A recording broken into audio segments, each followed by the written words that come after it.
They're all better now. Too many buttons. Decided not to fold space and is thus remaining Sparky, not man cave. Okay, so sorry about the absence of White Rose Society. I spoke too soon. Now we're streaming live to all of those different places all over the planet and far out into the frozen reaches of the vacuum of deep space. Yes.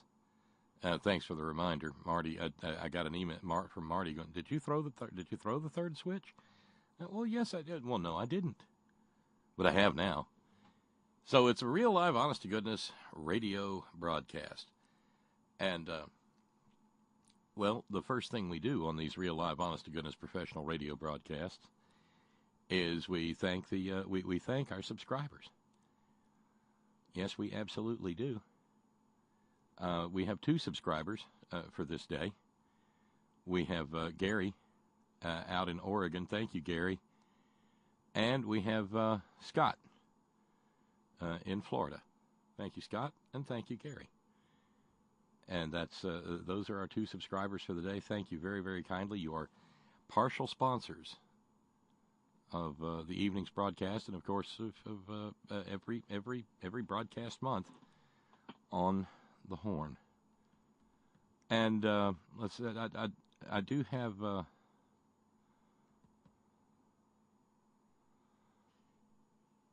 I've got thanks to send out to Carl and Jerry. Carl and Jerry just became Patreon subscribers. Thank you. So that let's see. If everything stays on track, we are just a few dollars away over at Patreon from having one full broadcast day taken care of. And that's a big deal. So thank you very kindly to both of you for jumping in and becoming Patreon subscribers. It's real easy. Just go over to patreon.com/Bob Kincaid and sign up for $10 a month, or, well, Mr. Soros. That would just be insulting to ask you to sign up for just $10 a month. What do you say you sign up for $1,000 a month, Mr. Soros? And no, you know what? Make it 10,000. Then we'll start hiring people here. And oh well, never mind. You know how that goes. Have I done something else wrong already at the beginning of the program? Okay, now that you've thrown the third switch, getting you in the HiQ MP3 stream 5x5. Okay, good. So I haven't done something else wrong. Beautiful.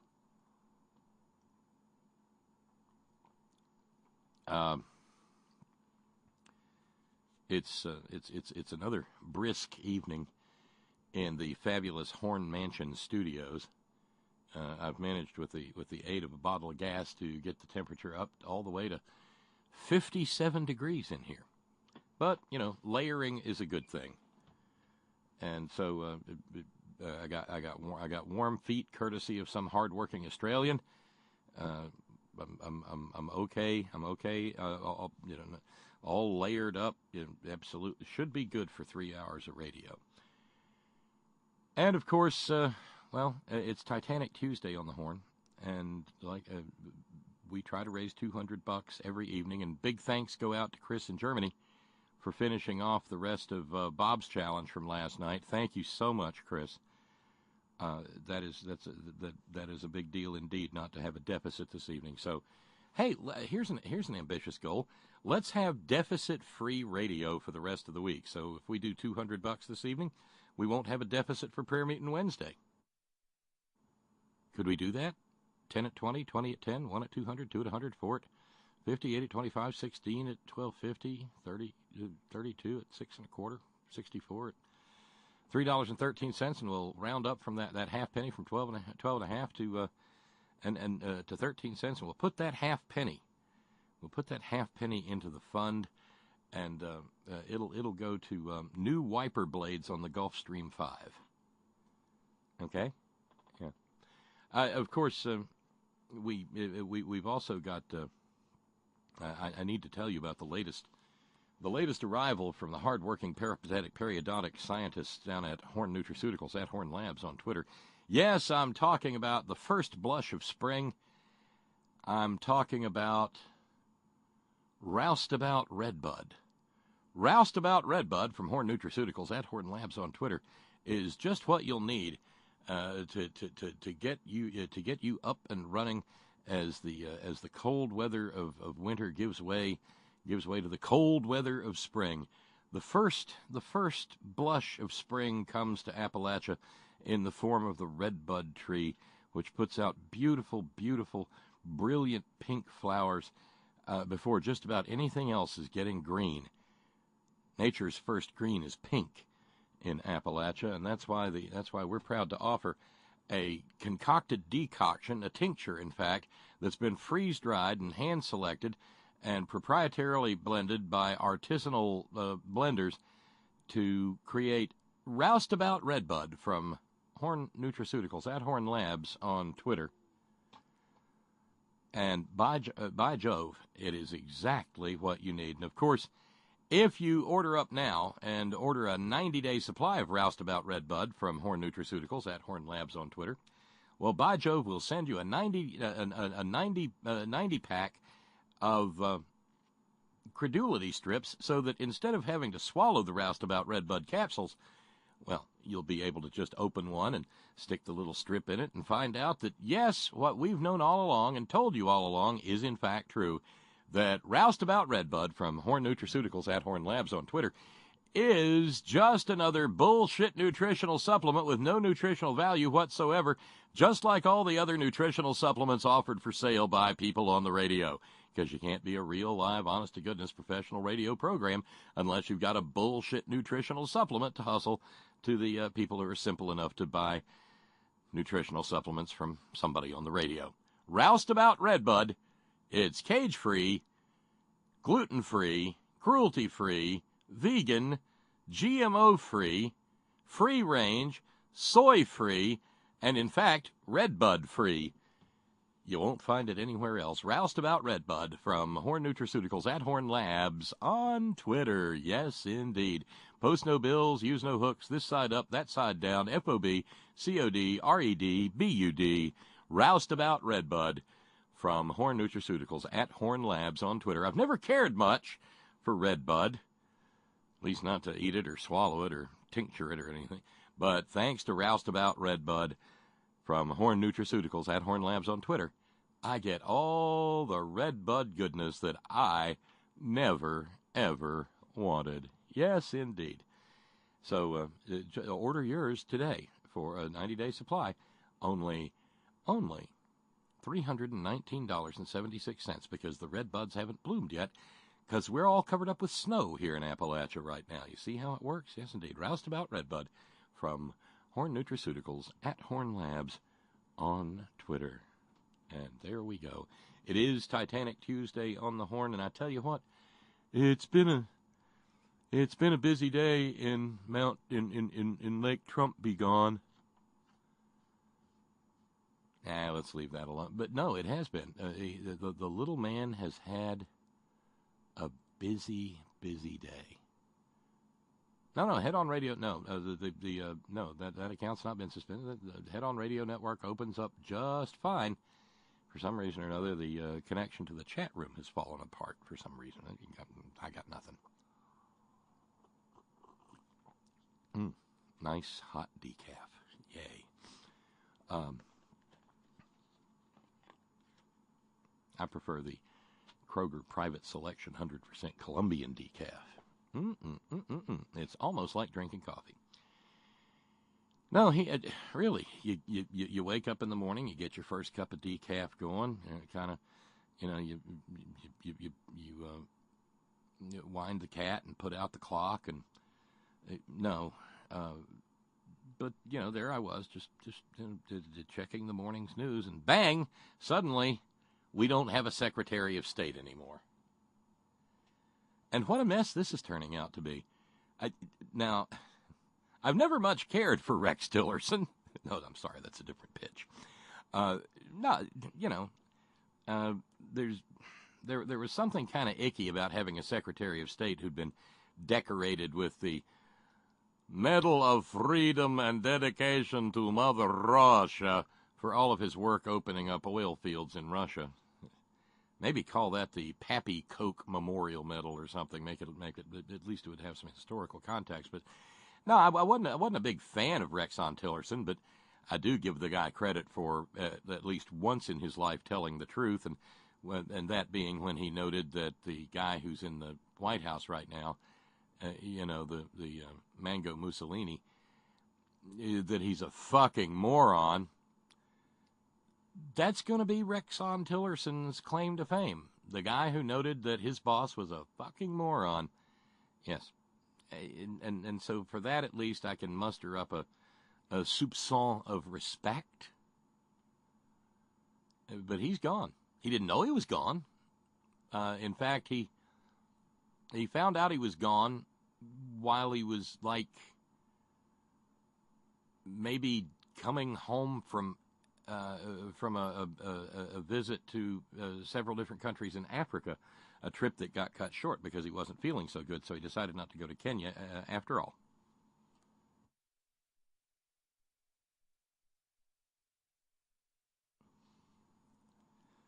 But basically, he found out on Twitter that he wasn't Secretary of State anymore.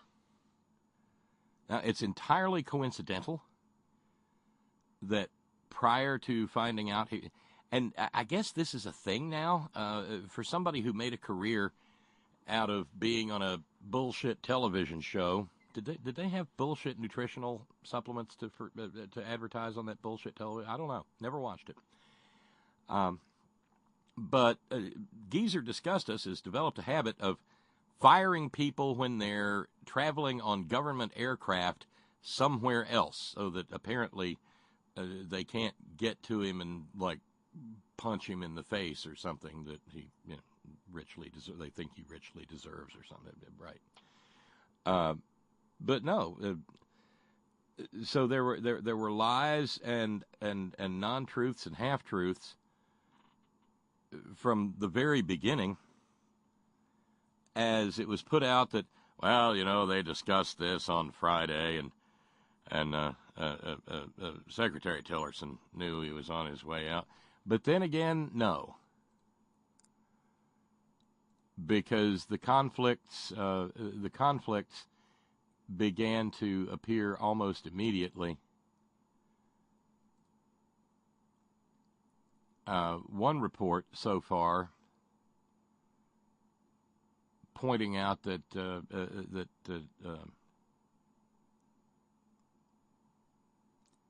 that Chief of Staff John Kelly asked Rexon Tillerson to resign, and Tillerson said, "Nope, not going to do it. Going to make the little bastard own it himself." And so, in what can only be described as a first for the Republic, one of the most senior cabinet appointments out there got fired on Twitter.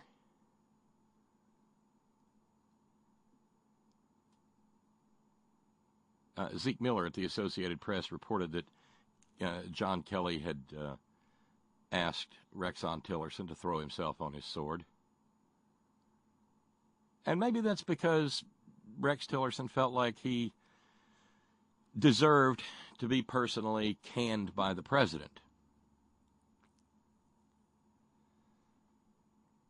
Or maybe it's because you really can't tell who's in charge. The inmates are running the asylum. And what John Kelly says is not necessarily what the president wants. Zeke Miller at AP said that Kelly called Tillerson Friday and again on Saturday and warned him that Trump was about to take action if he didn't step aside, and Tillerson didn't step aside. And so this morning, at about 8:45, we got a tweet saying that Mike Pompeo was going to be his new Secretary of State and thanking Tillerson for his service, not even actually using his trademark line, "You fired." No.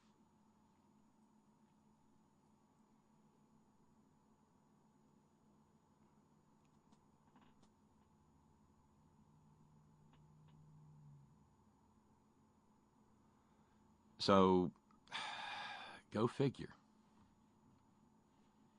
Well, damn, that's weird. Thanks, Lee, for letting me know. Maybe I misunderstood Anatole a minute ago. This account's been suspended. I don't know why. Jesus Christ. Well, another thing to think about. Because I live a life of indolent boredom.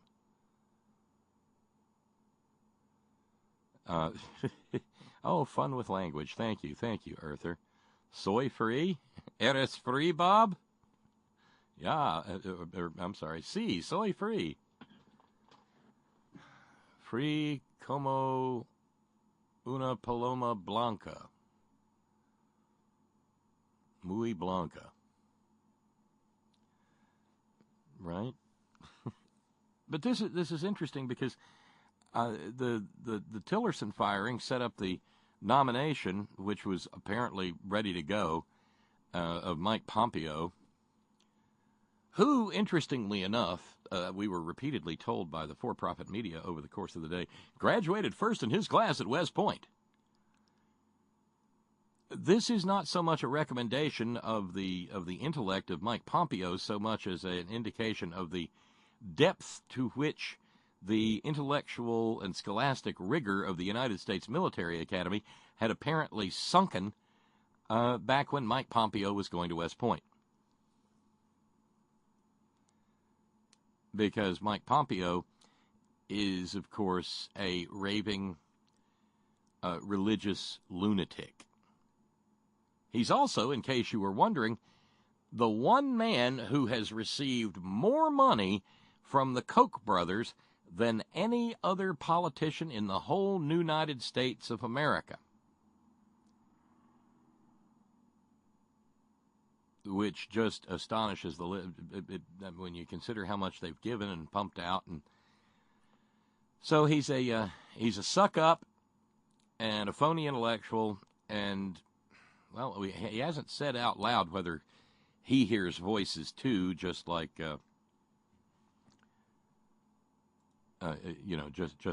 just like Vice President Mike Pencilneck Geek.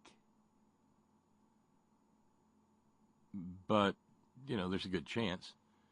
Who knows? At the Senate confirmation hearings, maybe he'll break out in some tongue speaking or some floor rolling or some prophesying. Maybe he'll juggle a snake or drink some strychnine. Hard to know. But the most important thing to note about Mike Pompeo is that he is a complete suck-up.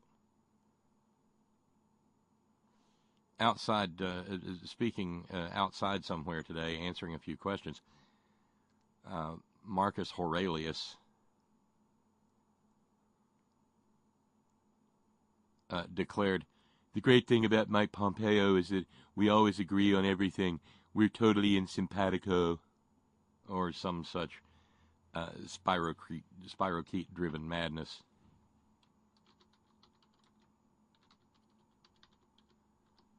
And it never dawns on the Caratine Caligula that maybe somebody is agreeing with him not because he's right, but because they want something or they lust for power. No, that couldn't possibly be the case now, could it? But those weren't the only that wasn't the only Tillerson's out at State. Pompeo is out at the CIA. What about the CIA then? Who's going to run the CIA? Well, no one is as sensitive to ideas of inclusion as Geezer Disgustus is. He recognizes the importance of elevating women into positions of executive power. So now, assuming her confirmation goes through, the CIA will have its first ever female director in the form of Gina Haspel, Haspel, Gina Haspel.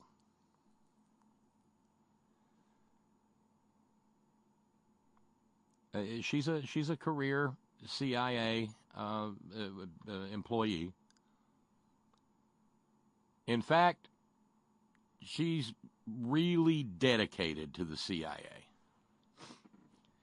She's so dedicated to the CIA, in fact, that back in 2002, she ran one of the black sites, so-called, the one in Thailand, where she made sure that we tortured terrorism suspects a whole lot.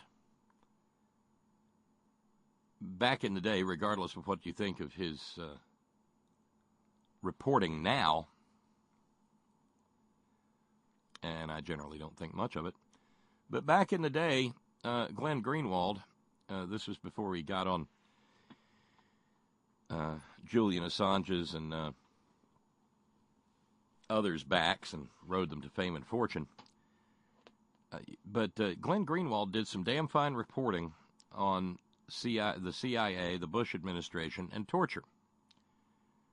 And yes, Gina Haspel, as reported by Glenn Greenwald, was such an enthusiastic director of that black site in Thailand that she actually participated in the torture of Abu Zubaydah. That's who's going to be the director of the CIA, assuming that she is confirmed by the Senate. Oh, and by the way, there was that other little thingamajig where she destroyed evidence.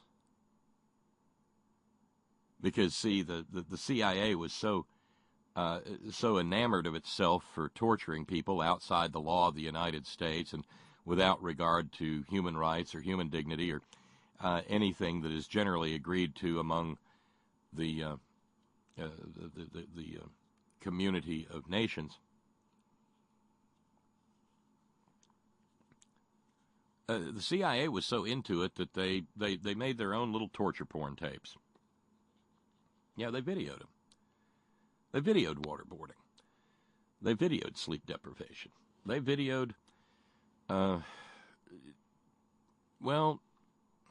brutalities to which Abu Zubaydah and others were subjected.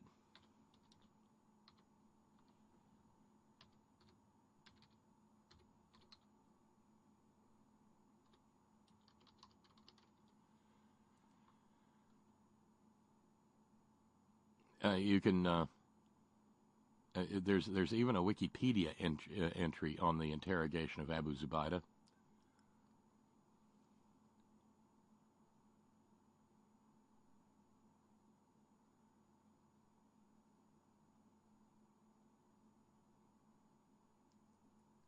Nasty stuff, referred to back during the Reign of Error as enhanced interrogation techniques.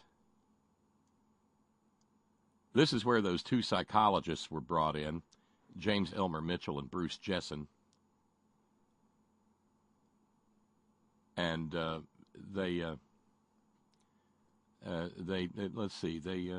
was waterboarding, sleep deprivation, isolation, exposure to extreme temperatures, enclosure in tiny spaces, bombardment with agonizing sounds at extremely damaging decibel levels. At one point in time, you remember the report that we were torturing people in Guantanamo by playing the Barney theme song really, really loud at them?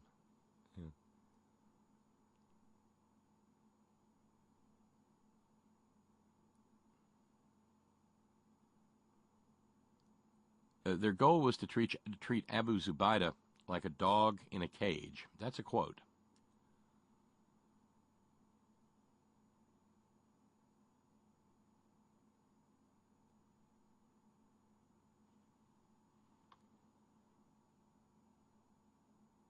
So, and that, that's the sick part.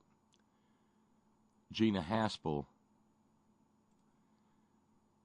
was an eager participant in all of that.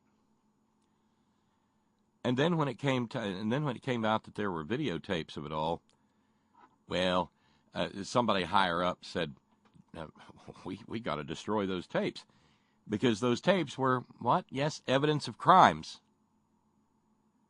And Gina Haspel said, yes, sir, and destroyed evidence. And was never even tried for it. Wasn't even charged with a crime. The CIA said it performed an internal review and was satisfied that what she did was okay by them. That's who's going to be the new director of the CIA, assuming that she is confirmed by the Senate. This, of course, should be cause for some degree of alarm, because it's a sort of a red flag that torture is going to be a big thing again.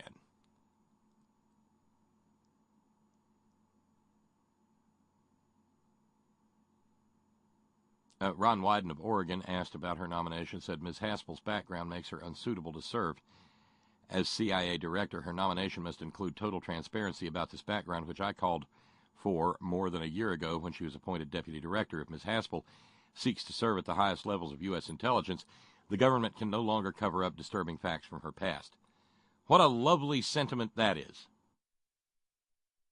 It almost sounds like something that a real live, no kidding, honest to goodness, functioning Senate might insist upon. There's only one hitch. We ain't got one of those.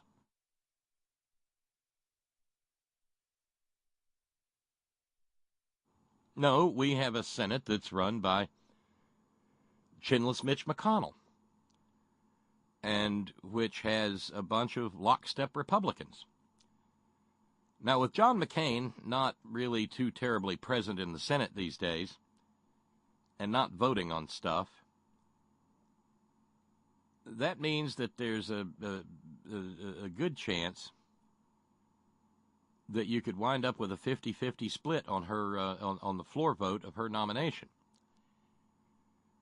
Well, then, of course, the voice of Jesus would appear, or not appear, voices don't appear, would be heard inside the noggin of Mike Pence, and we may all presume that the Vice President of the United States, serving as President of the Senate, having hallucinated the voice of someone he'd never heard in his entire life. I mean, does Jesus identify himself to Mike Pence? Or did he ever? Mike Pence. Wait, we're going to need reverb for this. Mike Pence. Michael Pence.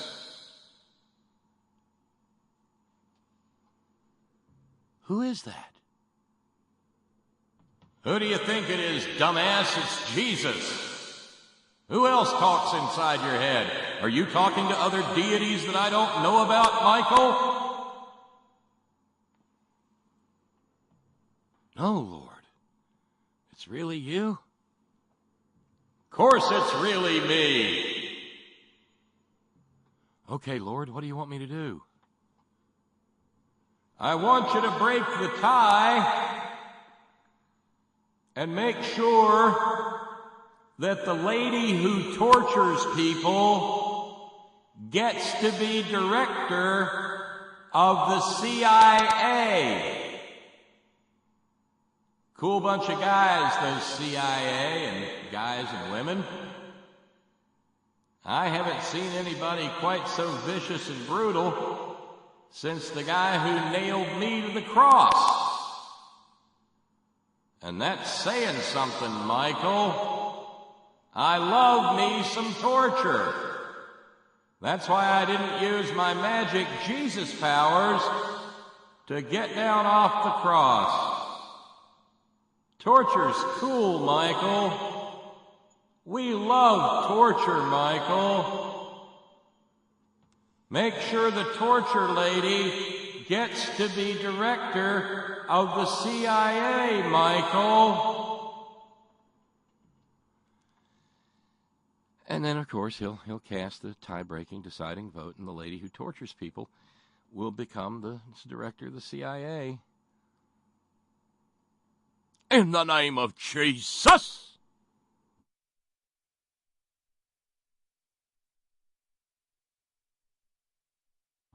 Because everything this government does is in the name of Jeebus.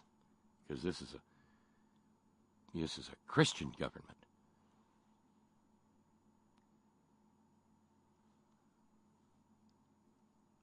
I mean, and so I know it's almost impossible to contemplate, but that's my job here. I have to think about improbable things. Is there some way that maybe we could not have a CIA director who was actively involved in the destruction of evidence and the torture, the extra legal torture of human beings?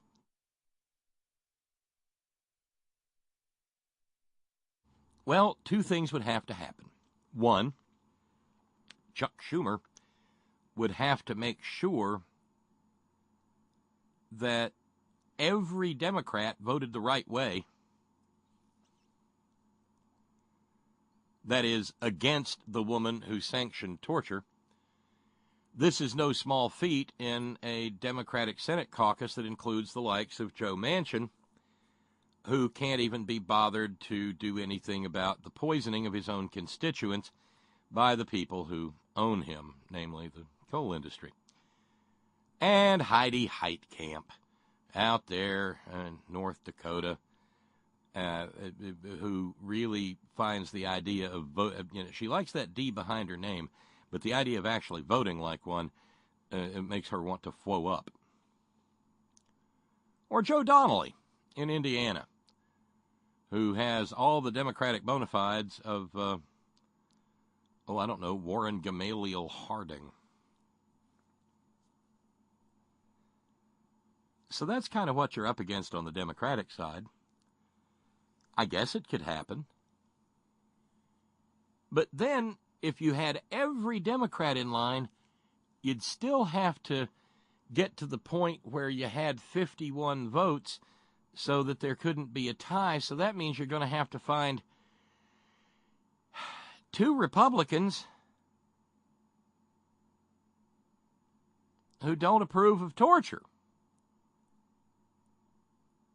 This is one of those moments where it might be or might not be handy to have John McCain around, because he could maybe get all mavericky and say, gosh, I remember when I was tortured. I don't think anybody should be tortured, and, vote against the torture lady. 50. Now we got to find one more. And this becomes that, was it Demosthenes? The search for one righteous, one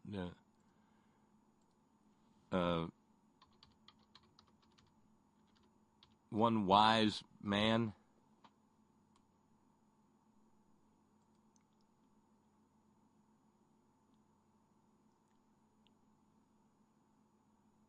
Maybe not. Okay, who was the guy with the lamp? I can never remember.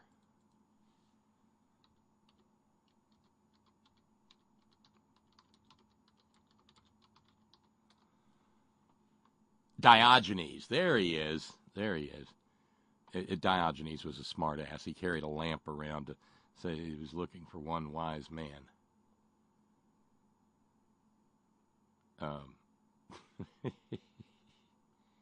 Great guy.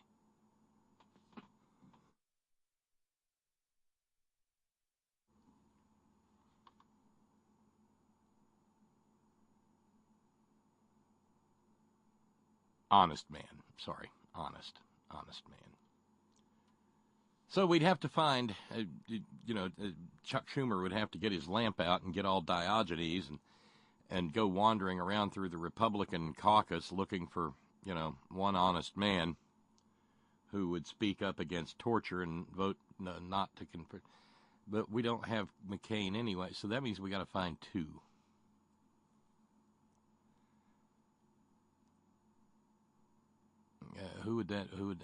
And you got to keep Doug Jones in the boat too over on the Democratic side. That might not be too easy.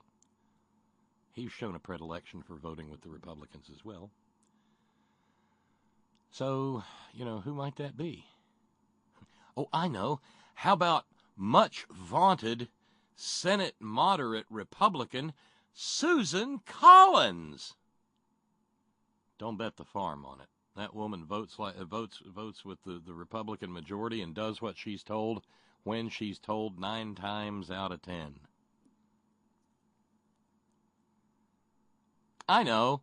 How about Randy Paul, libertarian ophthalmologist? Nah. His values don't extend that far. Ooh. What about different kind of Republican Ben Sasse of Nebraska? Nah, when the rubber meets the road, he'd just as soon say, nah, hook the diehard up to his nuts and with the jumper cables, and let's see what happens. They don't call them jumper cables for nothing now, do they?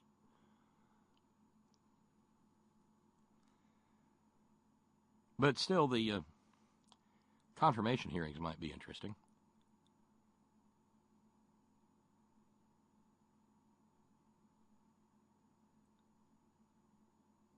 And there's, let's see, there's talk of getting rid of the head of the Department of Veterans Affairs and replacing him with the Secretary of Energy. That would be Rick Perry, wouldn't it? Yeah. Yeah. He could dance for our wounded veterans. Wouldn't that be exciting?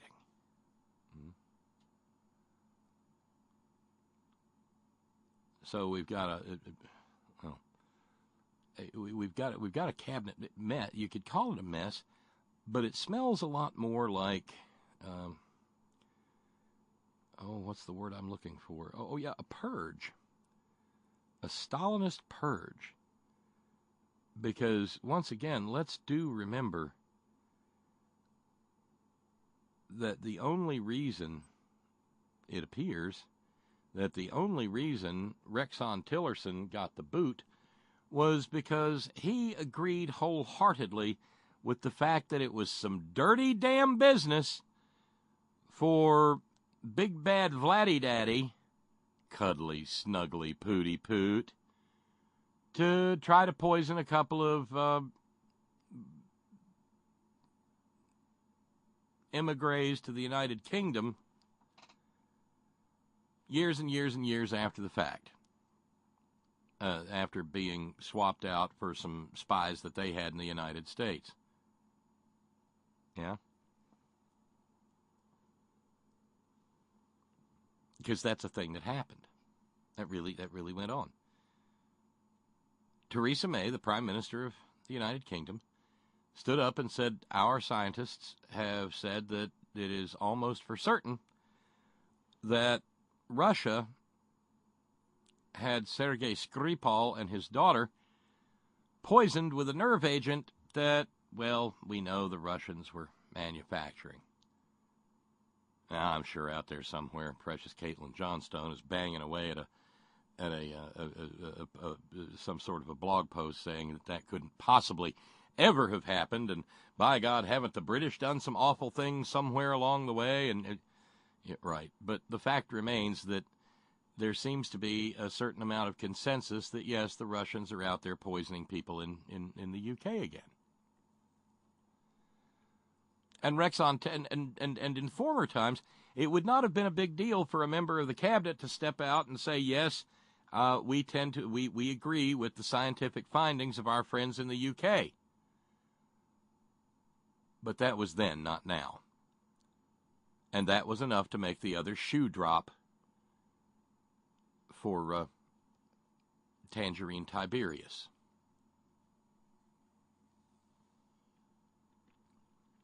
Who, when asked about it this morning, said, well, we'll try to find out who it was.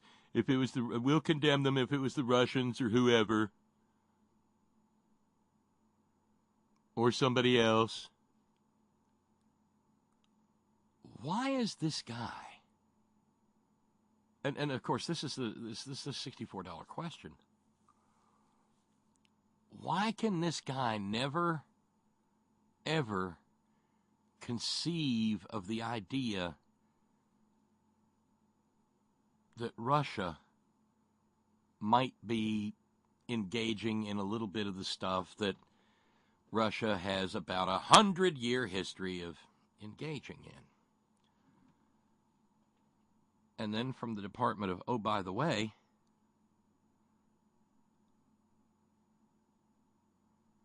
you ever heard of a guy named Nikolai Glushkov? Well, if you haven't, you're not going to hear of him doing anything more, because he's dead.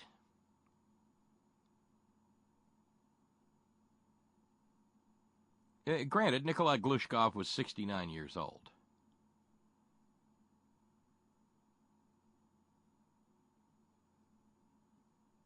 On the other hand, the Metropolitan Police of London say that Nikolai Glushkov's death is being treated as an unexplained.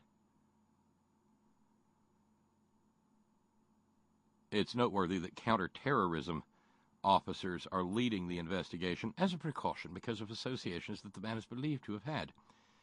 Well, what those associations was that he was close with a Russian oligarch by the name of Boris Berezovsky, and he was a happy little billionaire before he publicly denounced sweet, cuddly, lovable Pooty Poot. Well, Nikolai Glushkov had worked for a company owned by Berezovsky. Then again, Berezovsky's also bosom buddies with Alexander Litvinenko. Alexander Litvinenko got all dead in 2006 from a little dose of polonium.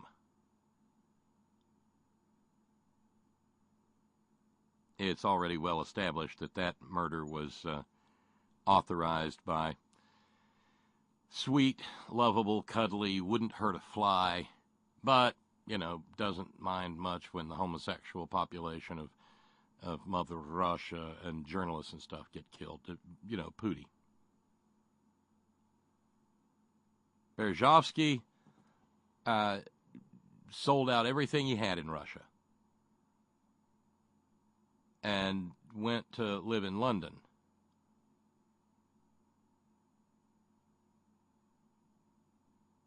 This was after they used the pretext of an investigation of management of the Russian state airline Aeroflot, which he and Nikolai Glushkov had more or less managed. Glushkov was a senior executive at Aeroflot in the 1990s. Berezovsky, Boris Berezovsky, he got all dead in 2013 with his body found in a locked bathroom and a rope around his neck. And everything. Well, by Jove, it appears he's taken his own life. Nikolai Glushkov, on the other hand, said, Boris was strangled. Either he did it himself or with the help of someone. I don't believe it was suicide.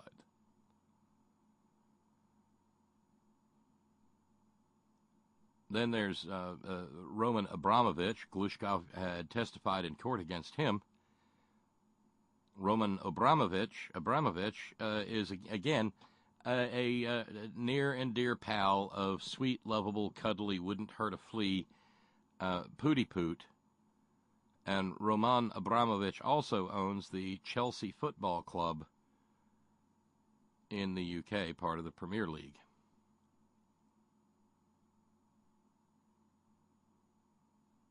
This was just reported today. It's almost like Pooty has been watching The Godfather with subtitles or something, and is sitting in his dasha saying, "I do deny them." Do you deny the devil and all his works? I do deny them.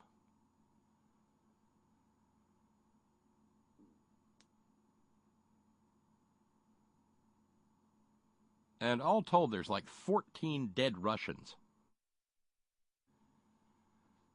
who all just seem to meet untimely ends and happen to all share in common the fact that they have run afoul of Pooty Poot. Now, is it surprising that the Russians would do this? Not to anybody who knows their history.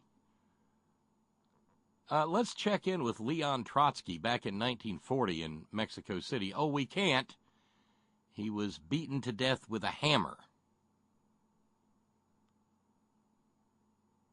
So there's that. So Rexon Tillerson says we agree with our friends in the UK, and the next thing you know, he's not Secretary of State anymore. Which all sort of leads me to a note that I got from Steve in New York, a member of the fraternity of Steve. And remember, henceforward, all Steves may take credit for anything one Steve says if they wish. Steve wrote earlier and said, "You and I have said we are already in a constitutional crisis. For those who said we weren't yet, I don't think there's any doubt. The poisoning of the two in the UK, the firing of Tillerson, who expressed solidarity support with the UK, the firing of the guy who contradicted the Saffron Stalin's reasons for firing Tillerson, because he got canned too. The spokesman over at the Department of State who contradicted the White House, yeah, he's out of a job this evening as well. Like I said, the Nectarine Nero has had a busy day.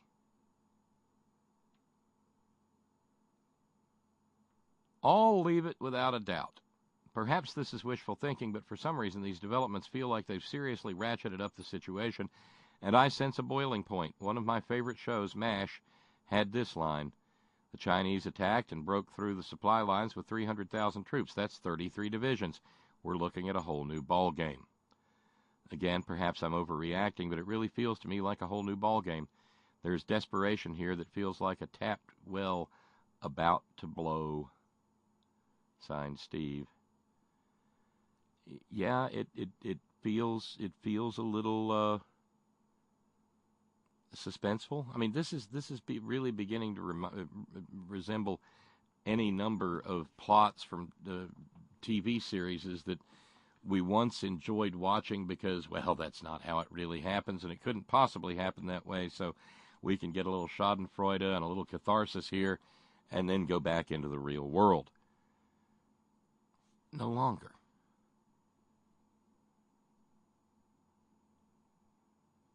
No longer.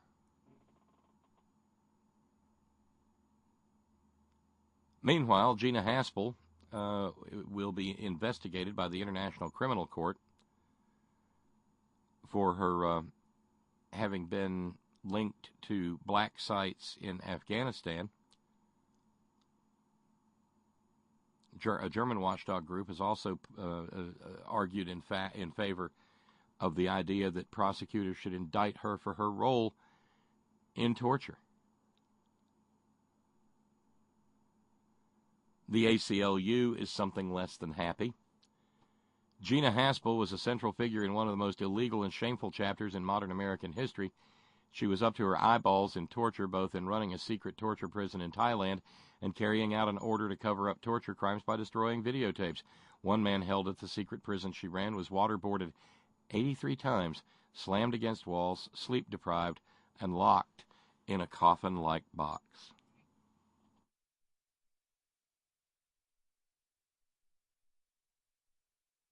Because freedom. But we've already been over that. One other person is looking for work this evening.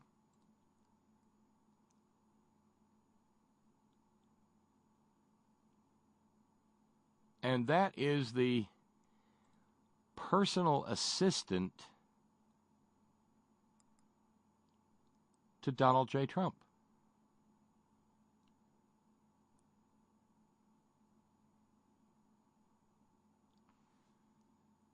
Just quietly sort of defenestrated earlier today.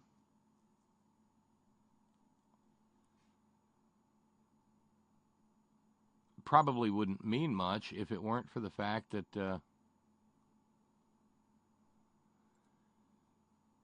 he may know things,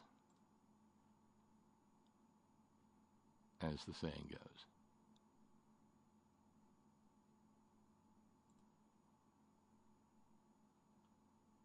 I mean, this is just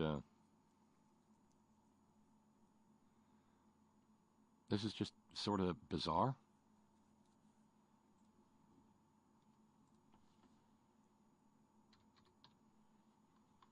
We're talking here about. None of us have probably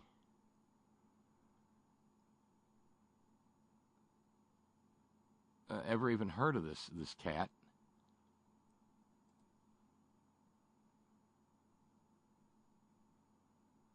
His name is John McEntee.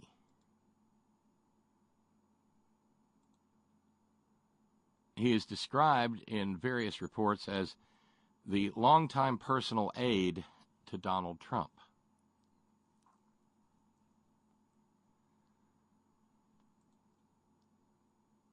How bad is it over there at 1600 Pennsylvania Avenue?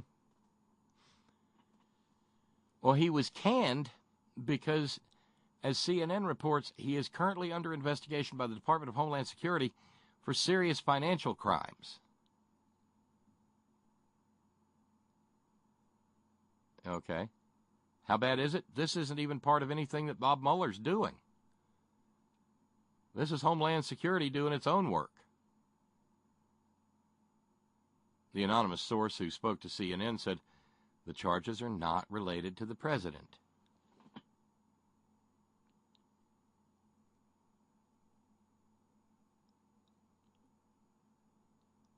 He was escorted out of the White House yesterday. When the story was initially reported, it was said to be related to his security clearance. On the other hand, a different source contradicted that, saying, no, he'd been given a permanent security clearance, but then he was sacked.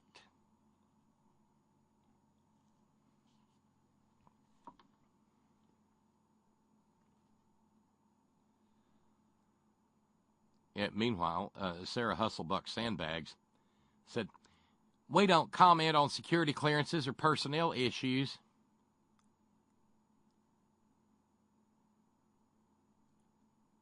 Here's the fun part, though. As CNN notes, McEntee was one of few aides who did not have their access to the president limited when John Kelly became the chief of staff last fall. He was a near constant presence in the West Wing and was one of a select group of staffers who were often summoned by the president to the White House residence. He regularly traveled with Trump and was seen boarding Marine One on the south lawn of the White House as Trump headed for Pennsylvania this past Saturday for that really big, weird rally. And he was even scheduled to go today with the Mar-a-Lago Mussolini on his little trip to San Diego, but he was abruptly fired. Oddly enough, there was no tweet about thanking him for his service.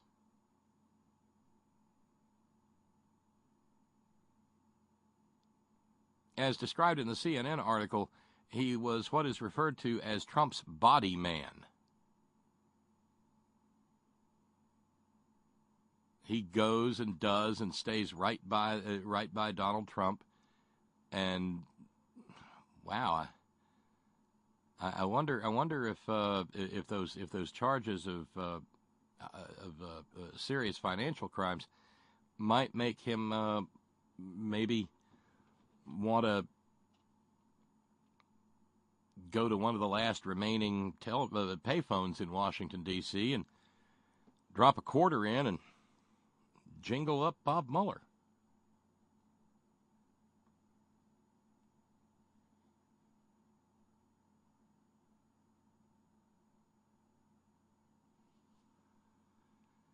Yeah, Steve, it feels a little pressure cookery. It really does.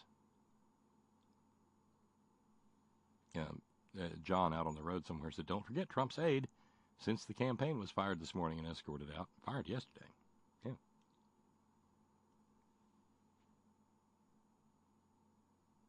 Yeah. Elbert from Rhode Island says, "Bob, Leon Trotsky was killed when a mountain climber's ice axe accidentally hit him in the head. In Mexico. Ice axe, yes. You get a jingle for that, Albert. Darlene in Connecticut writes in, subject line poison and the weekly address. Funny how Trump can conceive of himself being poisoned, and hence the Mickey D's nightly binge. Oh, no more, they're making him eat fish and salad. And he's not happy about it. Clarity just pointed out, Trump is being a bitch on a diet? I wouldn't want that job personal assistant to the orange man. No. Yeah. By the way, has that douche canoe idiot squatting in the White House masquerading as president ever done a president's weekly address? As I recall, President Obama was pretty good at doing those. I think even W was, too. I remember that was a big part of the weekend work way back in the day at CNN when the radio address would come out and one of your readers in a 5-minute news top-of-the-hour newscast would be, in his weekly radio address today, President Reagan said. Mm-hmm. I don't recall hearing anything about what Trump said in his weekly radio address. Maybe he doesn't do weekly radio addresses because he can't stick to the script. I don't know. That's a good point, Darlene.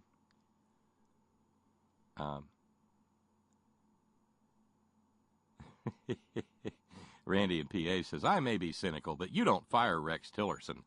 Rex Tillerson fires you.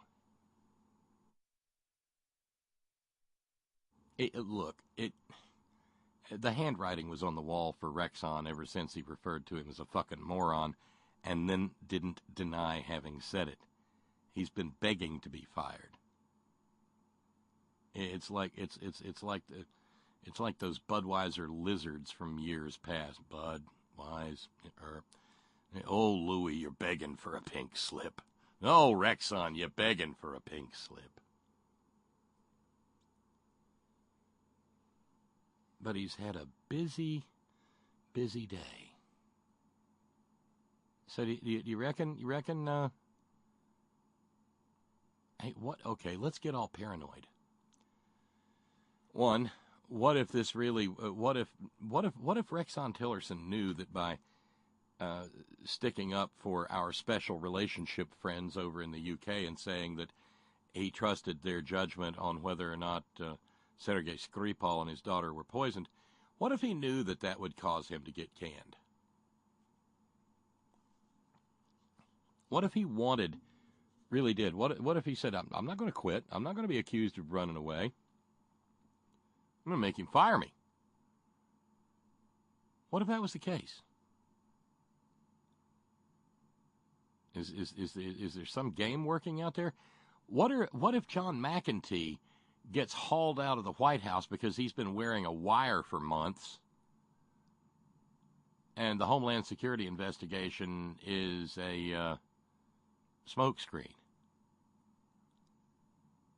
What if he left the White House and didn't even have to go and find one of the last remaining payphones in Washington, D.C., and instead just sauntered down Pennsylvania Avenue and said, "Why, Bob Mueller, imagine seeing you here."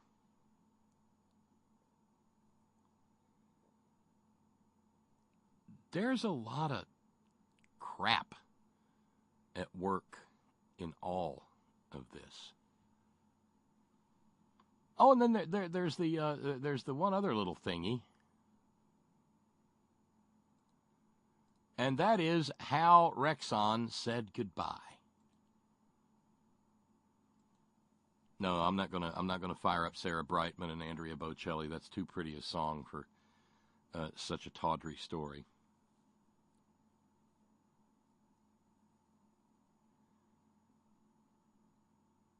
But it was noteworthy to anybody who watched it, and I did,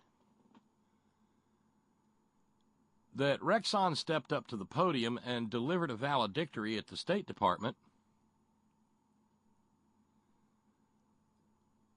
And you know, if you're leaving under any sort of decent terms, you say something like, "And I want to thank President Trump for giving me the opportunity to serve the people of the United States in such a position of high trust, and I will forever be honored that I had that opportunity.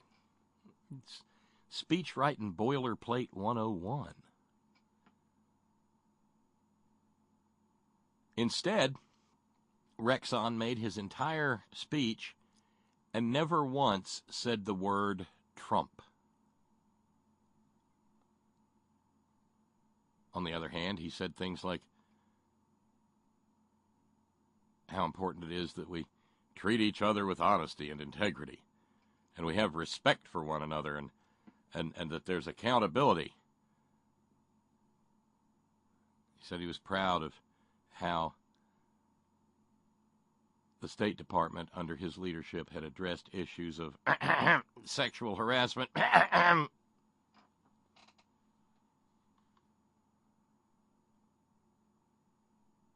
He got a little weepy and said, well, not weepy, but we all took our oath of office, whether you're a career employee or political appointee. We're all bound by that commitment to support and defend the Constitution, to bear truth, faith, and allegiance to the same. As far as the business of the Department of State itself, he tapped on the tack with his little hammer a couple more times and said, much work remains to respond to the troubling behavior and actions on the part of the Russian government. Russia must assess carefully as to how their actions are in the best interest of the Russian people and the world more broadly. In other words, I'm going to keep talking about Russia, you stupid. And now that you fired me, there's nothing you can do about it. What are you going to do? Have Putin's boys poison me? Well, Rexon, my only advice is stay away from people with umbrellas. Don't drink from any strange cups. Don't go into any locked bathrooms that have ropes in them. Avoid polonium at all costs, and try not to ingest any nerve agents and stay off small aircraft. Did I mention stay off small? Yes. And rowboats. Stay out of rowboats.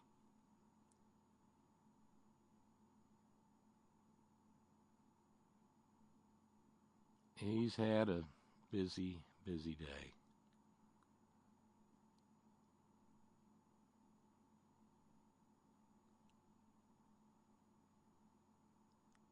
And one wonders if anybody's going to want to have a little conversation with him.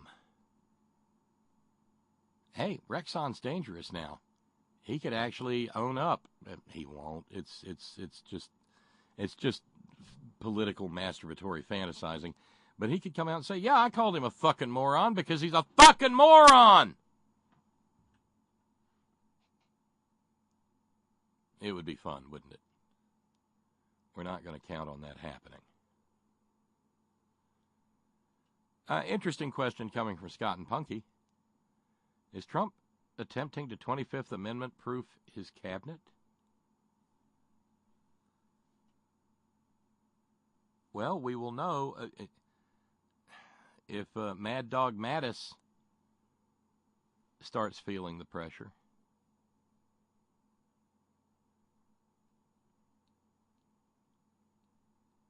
Oh, by the way, I've got a correction to make. In the discussion last night about Joy Behar having to apologize, I suggested she was Jewish. I was wrong. She is mainline, generations deep Roman Catholic.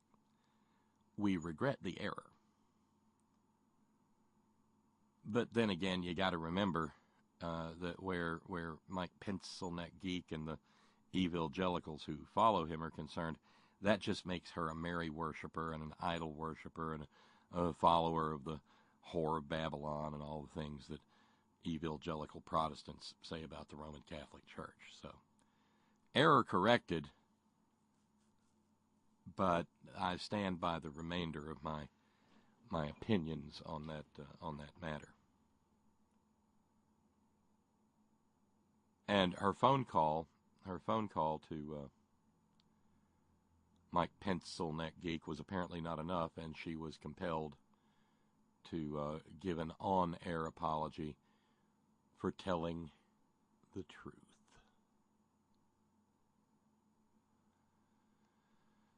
Well, you know, Joy, you've got to Got a standing invite to just jingle up the program here, and it's just us and a little tiny community of people who won't tell on you or anything. And we can talk about the fact that if you're hearing voices, it's probably a sign of mental illness. But, well, yeah. So that's pretty much the filibobster for this Titanic Tuesday. Pretty Titanic, I'd say, wouldn't you?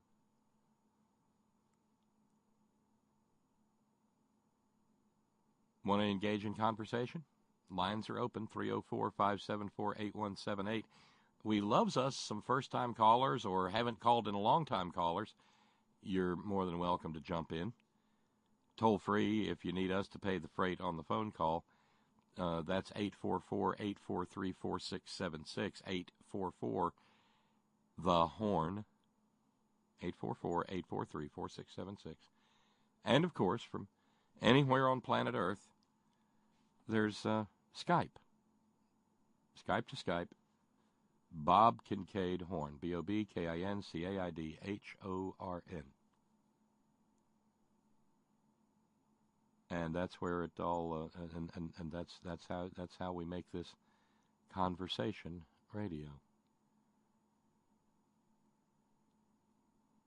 I looked at all the stuff going on today. It's just so hard to imagine Geezer Disgustus having enough presence of mind to accomplish everything that's been accomplished in the last couple of days. And consequently, it has to have been an exhausting day for him. And then to have to go all the way to San Diego to look at his wall prototype, he's got to be exhausted.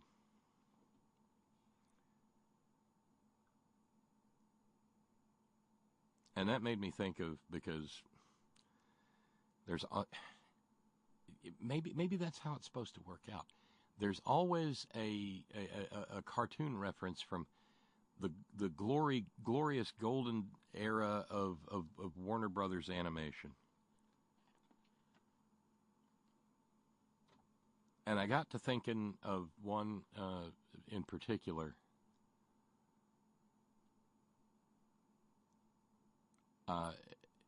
1954.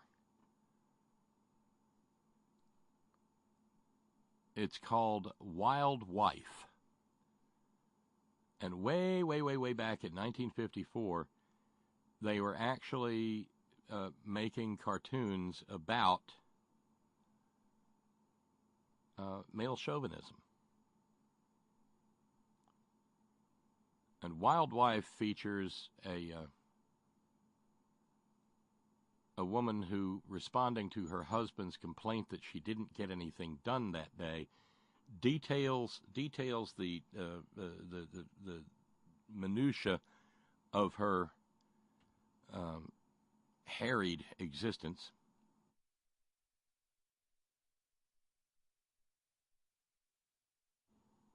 All in about 6.5 minutes.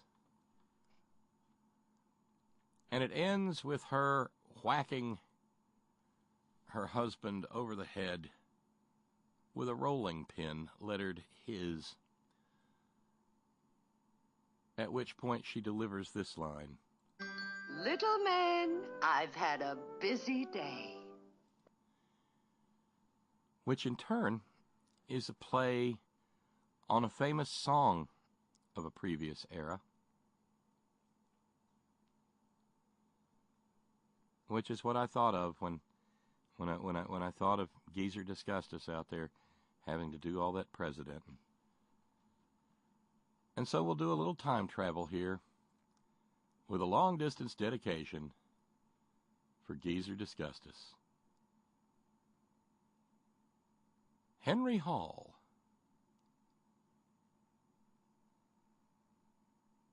Author of Little Man, You've Had a Busy Day. A long-distance dedication going out to the 71-year-old toddler in the White House at 1600 Pennsylvania Avenue, probably now taking a nap as he heads for He's got a Clavern rally out there. Anyway, here it is. Little man, you've had a busy day.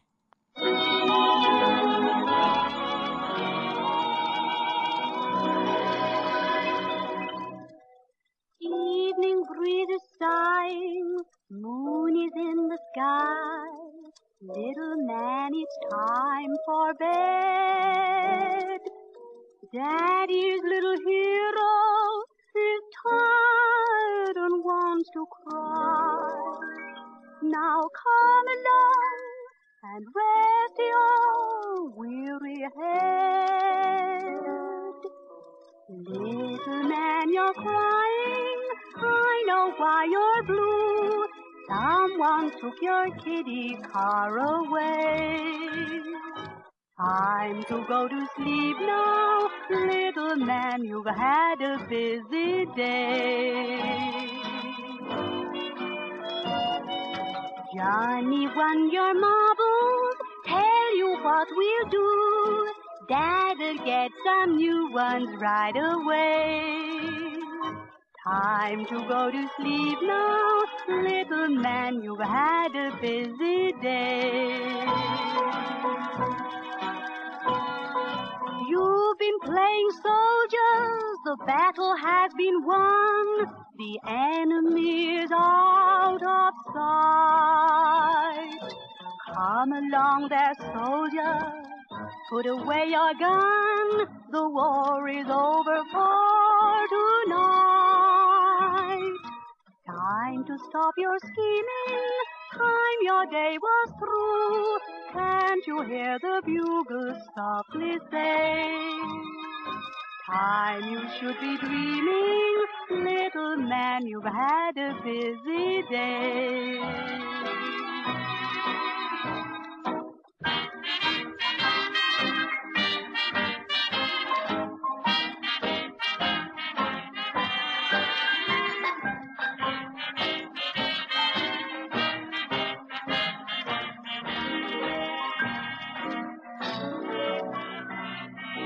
Ship ahoy there, sailor, you're bound for Blanket Bay.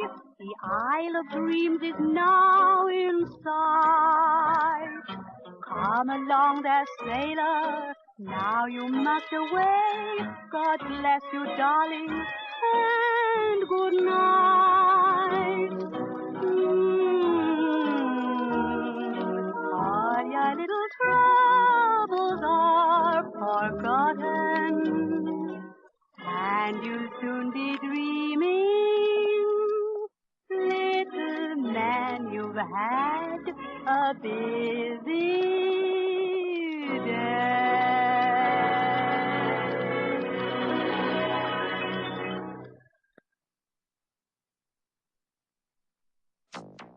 It's Tuesday, March 13, 2018. Even if you take the highest possible estimate of costs and the lowest possible estimate of benefits, benefits are still well over double what the costs were. Trump doesn't want you to know his own report shows the benefits of environmental regulations far outweigh the costs.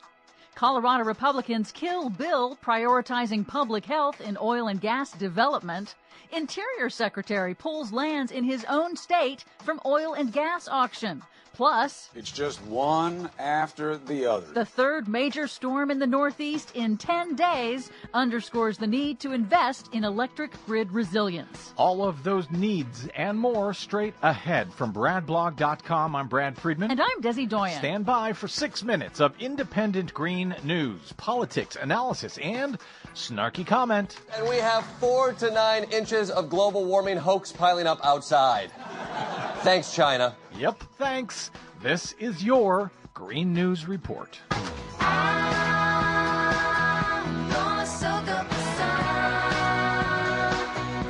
Okay, Desi Doyen, I guess it's not unheard of, but man, this is the third nor'easter about to hit the East Coast in, what, a week or two? Yes, in less than 2 weeks. And that is likely to bring even more power outages, even as hundreds of thousands of customers already remain without electricity after the previous 2 storms. Back-to-back storms, as you mentioned, are rare but not unheard of for the region. But the impacts, with little time for recovery in between, underscore what climate scientists have been warning about for years. Because of the documented increase in heavy precipitation events in the United States since 1950, we need to invest in infrastructure like the electric grid. It needs to be hardened for resilience because of the increase in extreme weather events due to global warming. And this isn't just back-to-back storms. This is back-to-back storms in the Northeast. And intense ones at that. Yep. The benefits of regulations far outweigh their costs, as much as 7 times their cost, especially environmental regulations.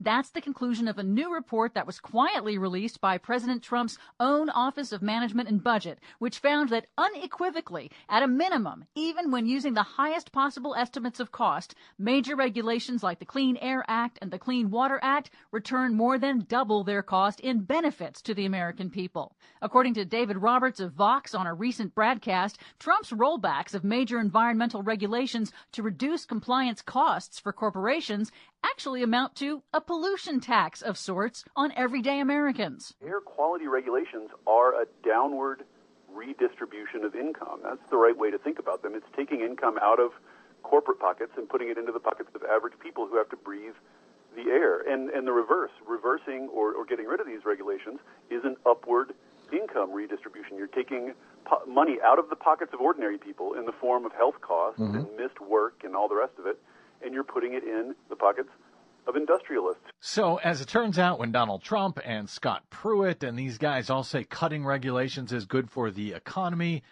turns out they're lying, and their own report from their own administration now shows it? Yep. Imagine that.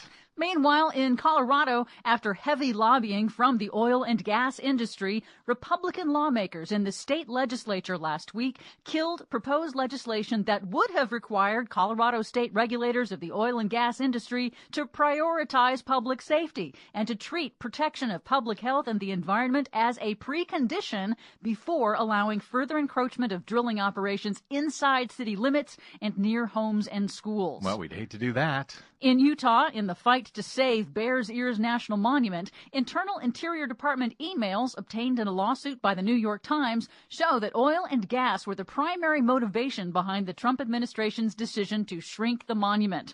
The Trump administration had claimed early last year that its so-called monument review had no predetermined outcomes, but the internal documents tell a different story, showing that long before the review was launched, Interior Department officials were primarily focused on oil and gas exploration. Native American tribes have vowed to sue over Trump's plans to cut nearly 90% of the monument in southeastern Utah. Finally, some good news, at least for folks in Montana. Speaking of Interior Secretary Ryan Zinke, he has unexpectedly withdrawn more than 17,000 acres of the public's lands from consideration for an auction of leases to the oil and natural gas industry. Local and national environmental groups had tried to stop the sale, arguing drilling in these areas would harm the Yellowstone River and other sensitive regions. Zinke said that the department needed to study the area more before putting it up for auction. I'm sure it's purely coincidental that the protected lands happen to be located in Zinke's home state, where he's planning to run for governor. So he takes all this public land out of our national park so that it can be sold, given away to oil and gas interests. But in his own home state, he protects public land from those very same oil and gas interests. Funny that. For much more on all of these reports and the ones we couldn't get to, check out our website at greennews.bradblog.com. Find us, follow us, and share us worldwide on the Facebooks and the Twitters at Green News Report. I'm Brad Friedman. And I'm Desi Doyen. And this has been your Green News Report. This land is your land, and this land is my land, from the California to the New York Island, from the Redwood Forest to the Gulf Stream waters. This land was made for you and me. Such an anthem. 23 minutes past the hour, and, well, I haven't really mentioned it, but, gosh, we've gone through an hour and 23 minutes of the program, and I hate to say it, but we are at zero for fundraising. So we've got an hour and 36 minutes and change to change that and hopefully knock it down a wee bit so that we don't have some monumental deficit going into prayer meeting Wednesday. Got $200 to raise. It would be nice if we could do that. Let's check in on the phones. Hey, it looks like we've got Todd. Hey, Todd. Hey, what's going on, man? It's a great day to be a West Virginian, right? Yeah. Yeah. I love it. I say that to people when they call and they say, how's it going? And I say that, and people are taken aback by that. Say, well, okay, if you say so. I'm saying, if you like microparticulates, yeah, it's great. Oh, man. I'm a little frightened, honestly, on the federal level here, our country. We joked about the poisonings and stuff, I don't know, last week or the week before or something like that. But I don't think it ain't no joke. No, it is not. That's why I'm frightened, okay? Because, David K. Johnston was right. David Cage said, this guy's not going to go out. He's going to have to drag him out of office. And I believe he's right.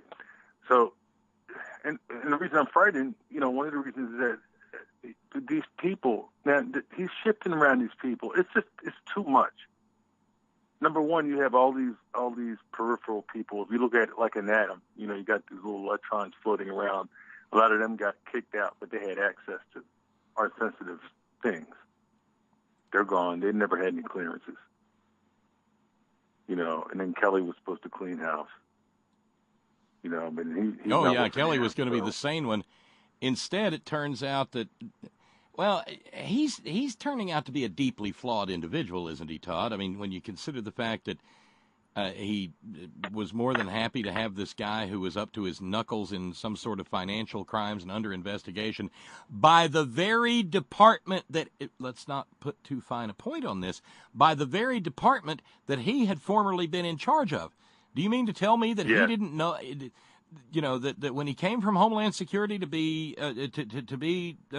chief of staff, are we to believe that somehow Kelly didn't know this investigation was underway? It makes no sense. Right. That's a kind of damned if you do and damned if you don't, because either you're incompetent or you're lying, or you're not being truthful to your position. That's the way I look at it. Why? And are we to believe that the firing came about the very instant that they found out about it? How long does it take an investigation on a level like that to begin? And if in fact there's an investigation underway, isn't it prudent to tell the chief of staff, the guy that you've got sitting next to the president, his body man, his go get me a Coke guy, the guy who has more access to him than possibly any human being on earth, he may be dirty, which means he's maybe subject to blackmail, which maybe means he could be an assassin or something. I'm trying not to yell. I'm trying to be nice about this shit. Okay. Now, well, no, I mean, if you gotta yell, but I mean that just doesn't make any sense. Remember all these people, and I'm telling you, Giuliani's hooked up in this shit. That's why he's fucking gargoyle ass so quiet. But I'm sorry. But it's right. It's these little lackeys you got to look out for. But they're not going. They're young. What the fuck? They're not going to jail for them.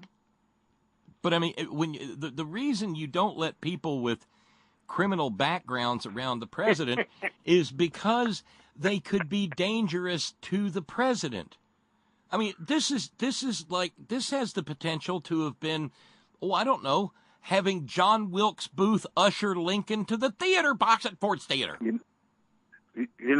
Bob, I'm telling you, when you described it, and just like some of these old B movies we used to see, we're like, wow, I'm glad that will never happen here, even though, it's set here and everything. But I'm glad that movie won't happen here. But that couldn't possibly happen. But boy, what a story. I mean, it's like the Manchurian Candidate. It's time to play solitaire. Stop. Just stop. Everybody needs to rewatch that damn. I like that old black and white movie, man. I watched that a million times. And Frank Sinatra. Well, man, see, okay. Here's how my mind works. I looked at how nefarious Angela Lansbury was in that, and that's when I realized she was committing all the murders on Murder, She Wrote. They were all frame jobs. All right. She killed every victim on that entire program.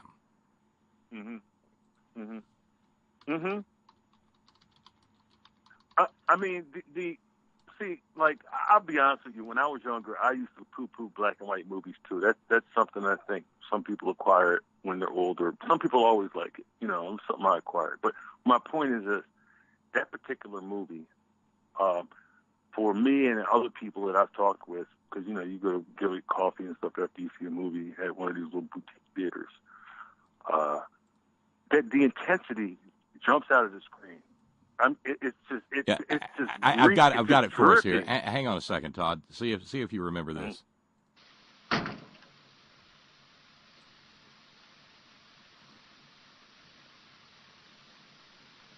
It's been decided that you will be dressed as a priest to help you get away in the pandemonium afterwards.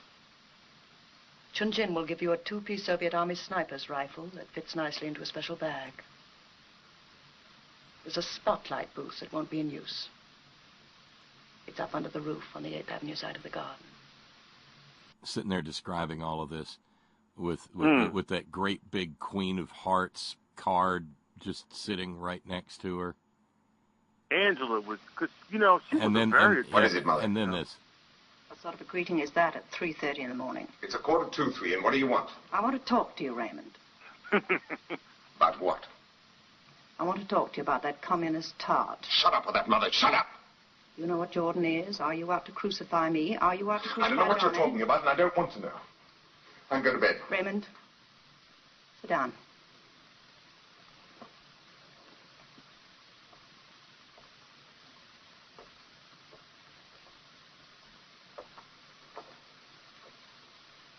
How would you see her? They live in New York. I'm getting a job in New York. You have your army service. Next spring.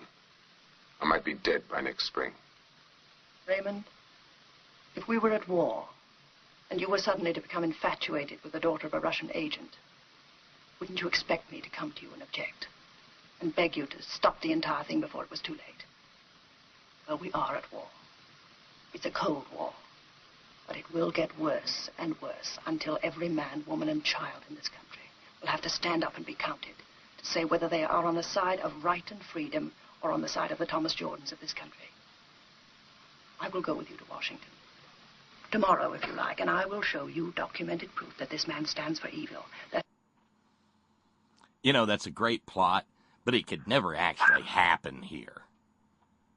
You know, where every man, woman, and child would have to stand up. Well, never mind. That's coming from the plotter's mouth, but right, yes. You know, the thing is, I think there are a lot of people who have not been exposed to that. I mean, there's a newer version, but it's not like the original. Like the no, not by a long shot. So, right. That's you know, it seems like this is where we are now. It's too many people. Even our attorney general now. I really can't take him seriously. Okay, he's all about law and order. Oh, you talking about Confederate? I mean, United States Attorney General Jefferson Davis Beauregard Sessions III. That guy. The Keebler elf. No, the Keebler elf. Jerry Brown's best friend. So, wait, but you know what's interesting? Maybe I'm not getting the logic right, but it seems like if he had to recuse himself because countless times he neglected to write down the Russian folks that he was in contact with, and verbally. Well, you know, they talk funny. They just sound like Yankees. I mean, maybe it was a Russian, maybe it was a New Yorker, or maybe it was somebody from Massachusetts. Excuse me, Mr. They all talk that's funny. Serious shit. That's perjury, man. I'm sorry. Now, wait a minute. Now, if he didn't, all right. this is another damnedest doing that he had to. In other words, Trump is so fucking ignorant, he doesn't understand that that's the law, that the guy had to recuse himself. But the fact that he had to meant that he lied, that he's a perjurer. Well, it's otherwise kinda, he had to recuse himself. Lying to Congress is a crime too. Right. So I don't know. Am I off base with this? No. No, I think there's a file. I think there's a file in somewhere in what must obviously be a growing stack of stuff over at the office of the special prosecutor. There's a file that just says Sessions. Mm-hmm. Because he's in it. He's in it. He's involved. He's got exposure. And again, as we've discussed before, we don't know how many target letters are out there. It's back to the movie. This is like a movie that nobody could even write. And look, as crooked and corrupt as Richard Nixon's and or Ronald Reagan's administrations were, they didn't have 4 or 5 guilty pleas and other outstanding indictments inside of 14 months in office, okay? It took Nixon a long time to get dirty. It even took Reagan a little while to get mired up in arms for, well, not that long, but you get the idea. The indictments weren't rolling out there as quickly as the new president's hand came off the Bible. But that's basically what happened here. This isn't a presidency. This is a criminal enterprise. Well, that's the other frightening thing. It's like we got. This seems like a convergence between kleptocracy, fascism, and just bad government. I mean, look who we have left. We have military people. We got Kelly. We got Master. They've gotten rid of all the same people now. And Pompeo is one of these. He's putting in all the people who are ready to go to war. The drumbeats of war. Remember we were talking about that a couple months ago? Yeah. With this North Korea stuff. See, now he's got everybody in place. He's got all the war folks in place. And this is why I'm frightened. All the war folks are in place. Because Pompeo ain't, he's in line with these Dominionists, just like that old nasty woman, DeVos. All these people are just gunned up and hyper religious, and this is like the new Crusades or something like that. I don't know what's going to happen now. I mean, pretty soon we're just going to have to wear, like, we have a choice between three things to wear: blue, black, brown. That's it. This shit is coming. These people are insane. What? He really, I mean, you cannot joke about, well, maybe I should be in power the rest of my life. And that's what you were intimating, about his little family dynasty. He's not joking about that. Remember, he told us he was a snake. He told us. Remember that? Oh, yeah. He showed the world what he was. He showed the world on with wrestling and then with The Apprentice. But there's a segment of the American population who said, cool, he's going to fuck us. I hope he fucks us real good. Or no, well, he fucks everybody, but he says he won't fuck us. Okay. That's more to the point. Well, it'll be interesting to see what happens outside of Pittsburgh, on the 18th. Well, I haven't even mentioned that, but yeah, that's out there this evening. We're looking good. I mean, we got a good. The Democrats have been coming back. It seems like. But you like Democrats? You like Democrats? Okay. So, hopefully this will turn out nicely. Because honestly, that's all we can do is vote, Democrat. And let me say one more thing since you brought it up. It's a crying shame that Jill Stein gave such a bad name to bongheads. Just because she decided to pre-party in the car. I mean, think about it. People. Oh man, stop. I have not heard that phrase in a while. Pre-party. You get it, yeah. Oh, Yeah, for the pre-party. thanks, Bob. Yeah. So, I mean, if you live in a city that has a really nice airport, you know what happens. Sometimes you might meet somebody you go to hang out at a happy hour at a bar at the airport where you can watch the jets go up and down, blah, blah, blah. That's like 2%. You know, you go to the airport to pick someone up or to go somewhere. So, because she wanted to pre-party, you know, she wanted to do 5 bong hits and whatever else. And then she couldn't figure out what goddamn plane to get on. I mean, come on, man. You just stop. Yeah, but see, Todd, it's like I said last night. We got to figure out some way to stop talking about that, so that if there's any chance of having anything resembling unity going into November, we can somehow find it. I don't know how to bury the hatchet, but I gotta figure out a way to try. Yeah, well, guess what? I heard you the other night, and you need to kind of lean more with telling people how to vote. I'm sorry, because they didn't get it right the first time. And I know it hurts. You just don't get what you want all the time, but that's the nature of the process. It's about compromise, and that's why it's not working right now. That there's no compromise. Unlike the compromise, and unlike the compromise that the chief of staff talks about, and I don't regret calling him a Southie cracker, and I did that some time ago. And you know what? And he filled his shoes with the comment that I made, because he will not apologize, you know, to that representative. That it's obvious that he lied. Well, listen, I mean, I don't know. I guess it's just been blown past in by most of the media, and I'm at fault for it too. But you know, hell, there was he posted an attack on Maxine Waters the other day, Auntie Maxine. Mm-hmm. And it's just like, ho hum, okay. She's very low IQ, believe me. Maxine Waters, very low IQ. Believe me. I think there was even a believe me in there. And, he called Joke Toad a son of a bitch? Well, we're gonna cry.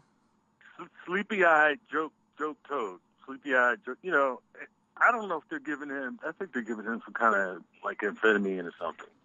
And he doesn't know, you know, he just doesn't know how the doctors are, I guess, over there. We're up there. But where's the outrage that, you know, there's another African American woman that he's decided to attack, but you know, hell, he's been doing that for so long, Todd. You know, we'll just kind of not mention it anymore because that's just Trump being Trump. What? Okay, you know, you do you, Donnie. It's okay. This low class behavior, we become numb to it. And I'm telling you, and I still hear too many people in the morning on Washington Journal calling and say, "God bless Donald Trump." And it's just, I'm like, what planet are you living on?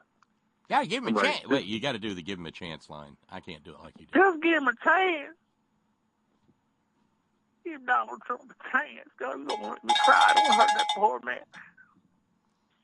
Hey, Bob, and I'm telling you, Bob, okay, you need to get you a haircut, Larry. You can get you a shower and haircut. I'm going to tell you right now.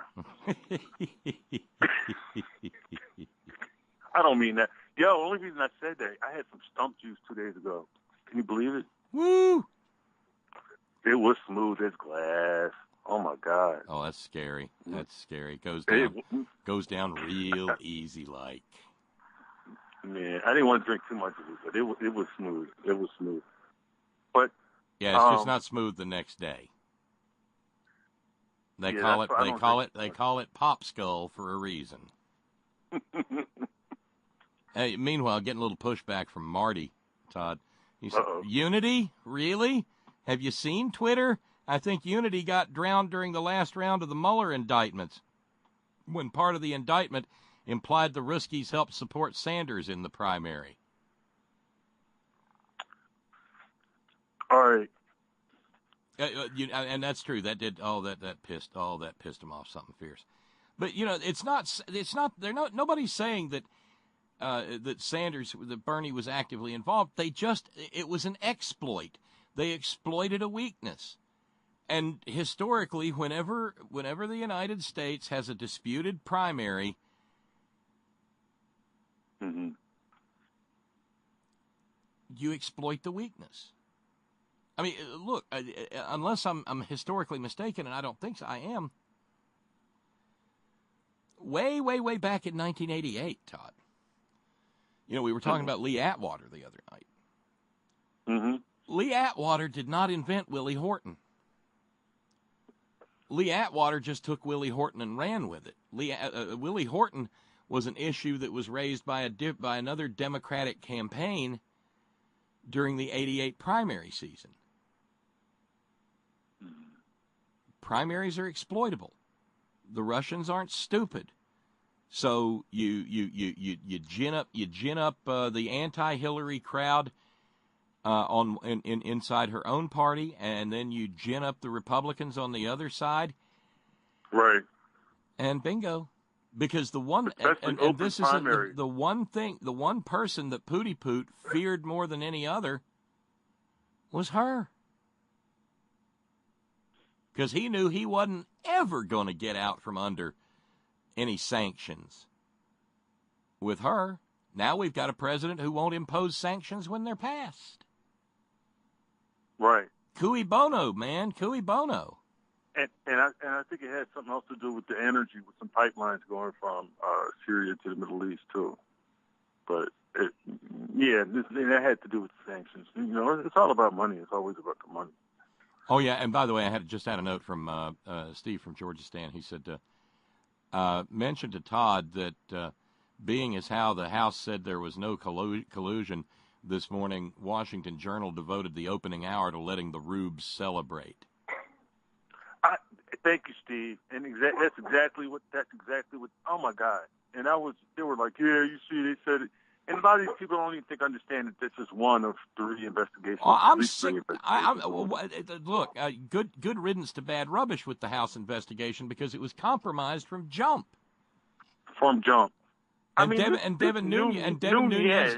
Nunes was running it from behind the scenes anyway.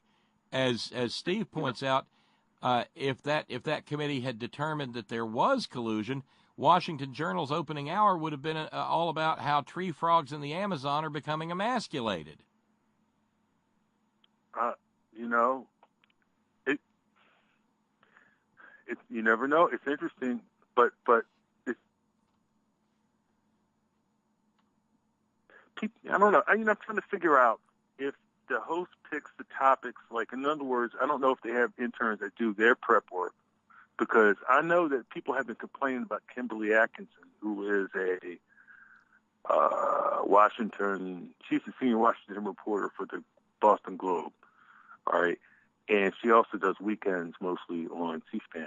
And people will call in, the Trumpers will call in and complain, well, I've seen you on NBC, MSNBC, and I know you're biased. And she's not. And matter of fact, she's an attorney, so she really is good at just being middle of the road. You know, because that's what you're supposed to be. You're a moderator. You're not supposed to respond to the callers, or at least that part. You know, open lines. That part you're not supposed to say. Hi, caller. Let's go to the goddamn idiot line now. Right. In other words, it's like, okay, next call. You know, and then once in a while, what they'll do is they'll bring up a story that will totally debunk whatever dumb shit they just said. But you know, once in a while, you get a really good caller.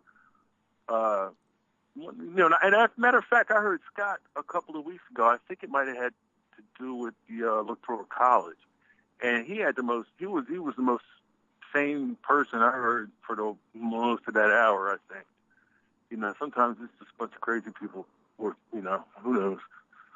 But you never know. Listen, what I'm saying here is that people have to get. I know everybody's getting sour on the whole political process now, and it's easy to do. But we have to get out and vote, because it's easy for the other side to vote now. And we have a little bit of a wave here. We have to ride it. We have to get on top of this thing. And remember, just vote straight Democrat, okay? Democratic Party. And what I'm saying is that if the person doesn't work out, have a runoff election. Just say, hey, you're not working out. And someone speak up against them, because the other way is definitely not going to work. It's definitely not going to work. We're in trouble. We are in big trouble. By the way, you brought up Sessions. Got a note from Clarence of North Philly, soon to be of South Carolina. And Clarence said Sessions' demise and overall exposure was delayed by the forced exit of Al Franken. I think the senator was getting very close to Sessions' part in the Trump family crime conspiracy. I hadn't thought about it that way, but that makes sense. Because Al Franken was paying more attention to that than anybody else. Whoops, the baby! Yeah, and you see what happened, and that's a shame. Look what we sacrificed. And now, look how insignificant that looks now. I'm saying, it wasn't great what he did. Or and didn't you know what? do. Nobody Who knows? Or didn't do. And, he remember, he admitted he had a drinking problem. Remember, he was he was recovering. So I was kind of thinking maybe he was just, I don't know, but that's no excuse. But even still, hey, and I don't know if Clarence is still listening, but I remember last time I was at Max's, man, at Broad and Erie, and I had a huge, that cheesesteak was so big, I don't think I had to eat for like 2 days after that. Like a python with a copy bear. Yeah, don't have to eat for 6 months. Just go coil up and hang out for a little bit. It was pretty much like that. Well, all right, man. All right, that's our first instance of food porn this evening. And that's pretty good food porn in my book. There you go. What's the name of the place I'll talk again? To you later. Max's. Max's. Okay. At Broad and Erie. Yep. Max's at Broad and Erie. You know what? I'll make a note of that for future reference. If I ever get to take,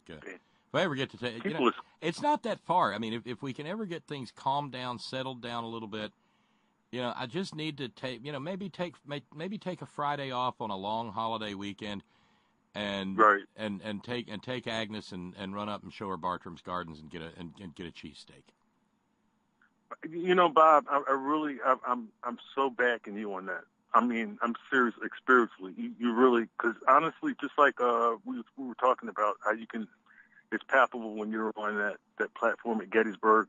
When you're in what they call Old City, North Philadelphia, you're on these streets. And even like in Germantown, where I used to live, but you don't want to go to Germantown.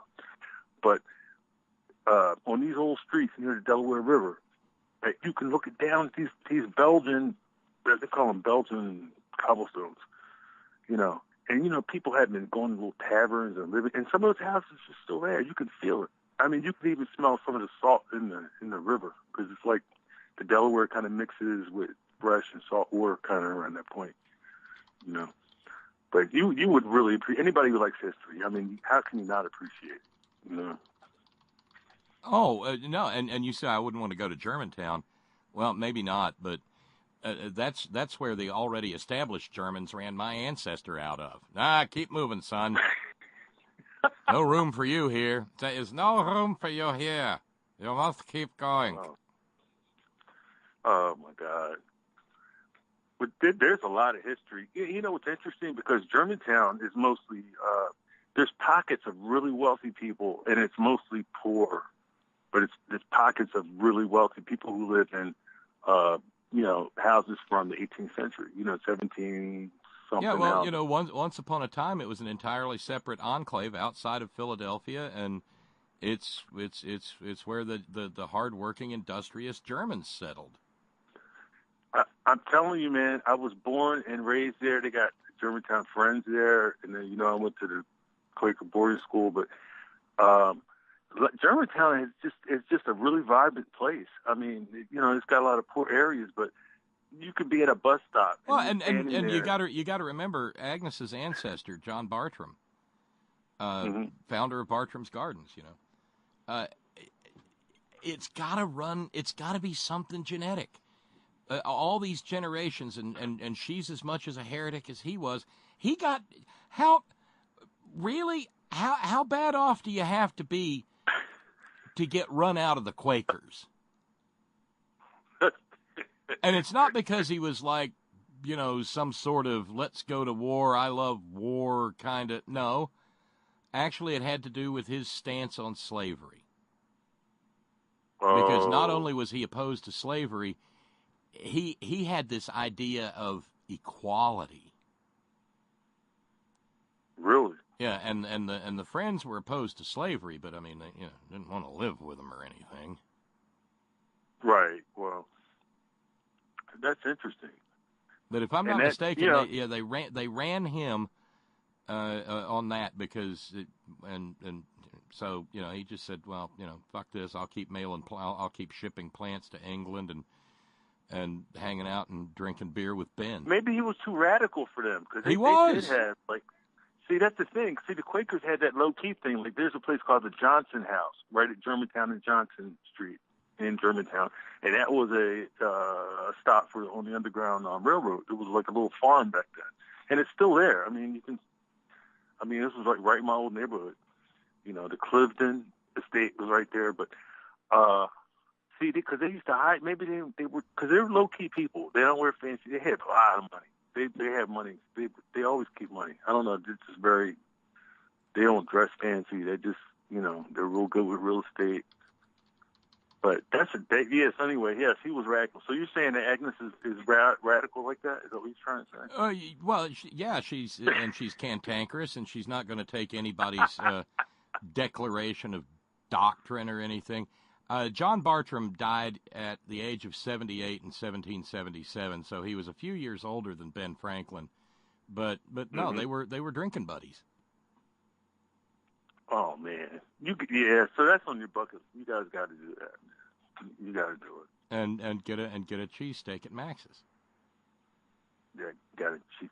You'll love it. It's not far from Temple. Temple hours are everywhere. Ooh. Oh really? Oh yeah. Yeah, oh okay. yeah, and Nova, man. No, I don't know if Nova's playing tonight. You don't watch basketball. Yeah, Nova's in the. I don't. I don't. I didn't think you liked college basketball. No, that's the basketball I do like. It's the NBA I don't much care about. I misunderstood you. Okay. No, my beloved Mountaineers are in the dance. They're a 5 seed, and if they knock off Murray State and Wichita State, presumably they'll go up against Nova. Oh man, that'll be something. And then probably lose. No, you never know. That's the whole thing. Who knows? We never know. Have you got any snow from this nor'easter? Are you kidding me? I got up yesterday morning. There was a foot of snow on the ground. What? Yeah, didn't much melt away today. Uh-oh. Bad. Okay. And it was colder today than it was yesterday. So it's not going anywhere. Yeah. The temperature, something, the wisteria had already started coming out, and now it's getting cold again. We've got a whole new batch of air in here now. Look, I'm on the front porch. I had this old thermometer on the front porch. It's from the 40s, and I've been here before I was born, and somehow it has lasted. It's amazing. I'm always finding old stuff around here. Like, I've got this old porcelain. Back in the 30s and 20s and 30s, there was a lot of porcelain-dipped pans and pots and stuff like that,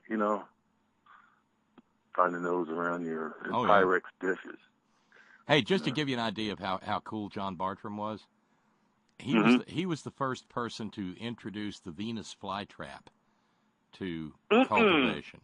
Yeah. Oh my God. That's one of my he introduced the rhododendron and magnolia to Europe. Was he friends with Audubon? John? No. He's way before then. Remember, he dies in 1778. Ben Franklin, because they were drinking buddies, Ben Franklin lobbied George III in 1765 to award John Bartram a 50 pound per year pension as King's botanist for North America. Wow. And okay, and 50 pounds a year wasn't slack money. No. All right. So it's way back. So they used to drink it to like the Ton Tavern. That's where you want to go. Ton Tavern, and you're not for a cheesesteak. Oh man, you're gonna freak out when you go to Old City, Philadelphia. It's Agnes who's gonna bug. This is all just cool to me, but that's blood to her. Hell, he was even elected a foreign member of the Royal Swedish Academy of Sciences in Stockholm in 1769. That'll thrill. That'll tickle our buddy Scott. Okay, so this is why she's a Viking princess then. Okay. Yeah, because the name Bartram itself, I think it translates from the Old Norse as bright raven, or something like it. Wow. Because they were Vikings who settled in, Normandy, Norsemen. Mm. Yeah, I mean that's the. So hence but she's not just the Viking warrior princess anymore. She's the Viking warrior pharaoh princess. She's also a reincarnated pharaoh, I've decided. Those gardens down there, it's like estuary, so it's kind of flat, and not kind of, it's flat, and it's like wetlands, and it's really nice. And you've got the skyline of the city. I mean, you're like out in the country, but you can see the city right there. And like I've said, they moved, but once upon a time they were right downtown. I can't remember the name of the street, but I used to buy all my cigars from a store in Philadelphia. And with the Black Cat? The Black Cat. I've been in the Black Cat. Yeah. Oh yeah. And they that's a small world. Get out of here. I still they still carry a brand that it's hard to find in other places. I think it's pretty expensive, but there's a brand of cigar called a Butera Royal Vintage, and it's a Dominican cigar, and it's just a beautiful smoke. And they had the best prices on them, so I used to get my Buteras from Black Cat Cigar. Sansom Street is where they were. Yeah. Now Sansom Street, and I know last time we talked, I don't know, I don't know, you had me on going off on downtown and bookbinders and stuff, and bookbinders is down there, 15th and Sansom. And the reason I brought up that bar, McGlinchey's, is because that's where I'd always go. There's a lot of nice restaurants right there. But you see, what happened a few years ago some years ago is that, excuse me, Poppy, I'm on the phone, is that the kids got, the parents got older and the kids split up the business. So it was like the old original bookbinders and then bookbinders. Yeah, because they had the signature turtle soup. Exactly. Right. What I was about to say. Yes, but yes. Exactly. Yeah. Right. By the way, Clarence just wrote in and said, I lived 1 block away from Max's. No way. So he's at the Broad and Erie subway. Yeah, and I used to take that to work, everything in Temple. Yeah, So he knows what I'm talking about. See, no Philly man between, like, Broad and Erie and Temple. Hey, Clarence, I used to live in the Badlands, though, man. Oh, my God. Clarence, call in and talk about what the Badlands is like, just so it's not just coming from me. I'm serious. I mean, I was in the Badlands, the Badlands. You know what I'm talking about, Clarence? Yeah. So McGlinchey's is like it's the dive. They got another good dive bar, but it's newer. But this one's, like I was telling you, is old. And you can. I don't even know how you can still smoke in there. And you have to wear like shitty clothes. I mean, if you don't want to smell like an ashtray when you come out, because it's cloudy in there. This is the only place that was nice.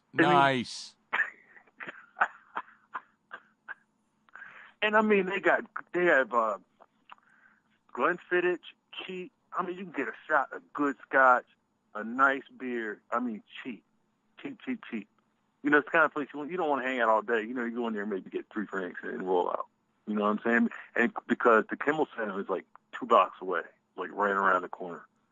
So you can like dip in there and get your drink on, burn one between there and the symphony, and then go sit down and enjoy some music. Clarence says, tell Todd I'm moving from 15th and Erie. Kevin Hart grew up down the street from me. Oh my God, I know exactly where that is. Man, isn't this community just freaking awesome? Oh my God, he's right on the west side of the subway station. Old Home Week. Wow. This is a Trump. So all right, so we're gonna be in touch. Okay. And he's gonna be down your way soon enough, so there may be a mini horn-in taking place without me. we'll send you pictures. Because it's like it says in the Bible, wherever two or more people come together in my name, there am I also. Well, you know what? You're everywhere. Well, you're not the knowledge that is on this program, because if you go back and listen to some of the things that happen on this program, it's prescient, you know? Well, that's why I've got the magic 8-ball with the cracked screen that says, "Answer Hazy, ask me again later." Well, hey, man, I've fried some fish, and it's not Friday, and I'm not Catholic, but it doesn't matter. Nah, good fresh fish? No, it's some crappy frozen fish, but, I just felt like having some fish. But, sometimes you have to do what you have to do. Well, I could have dressed it up, but I didn't. No, it'll still be good. It'll still be good. All right, Todd, you have yourself a good evening, my friend. Talk to you later. Later, man. Bye. Our buddy Barbecue Todd from South Carolina, Stan. Lines open if you want to jump in. Again, 304-574-8178. Toll free if you need us to pay the freight. 844-THE-HORN, 844-843-4676. It appears to be working nicely. A little catch up. I said we may not have, and don't get your hopes up on this. But the Hill reports that John McCain has come out and actively condemned Gina Haspel's nomination to run the CIA. In his statement, he said, "The torture of detainees in U.S. custody during the last decade was one of the darkest chapters in American history. Ms. Haspel needs to explain the nature and extent of her involvement in the CIA's interrogation program during the confirmation process." That's not quite the condemnation I'd look for. The condemnation I'd look for is this woman has no business being nominated to any position of power, and I will vote against her no matter what. But still, that he's, and of course, this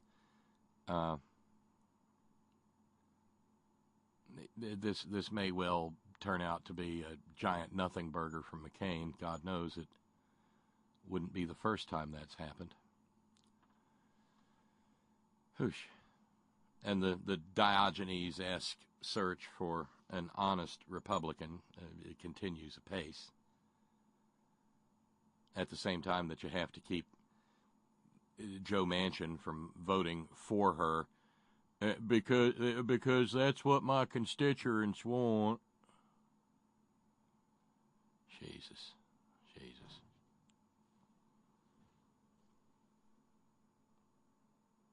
And by the way, just by way of follow up, get the hockey puck and the duct tape, because this is pretty sickening. It's a short little clip, but this is what this is what the mouse forced Joy Behar to do relative to hurting the tender fifis of Vice President Mike Pencilneck Geeks.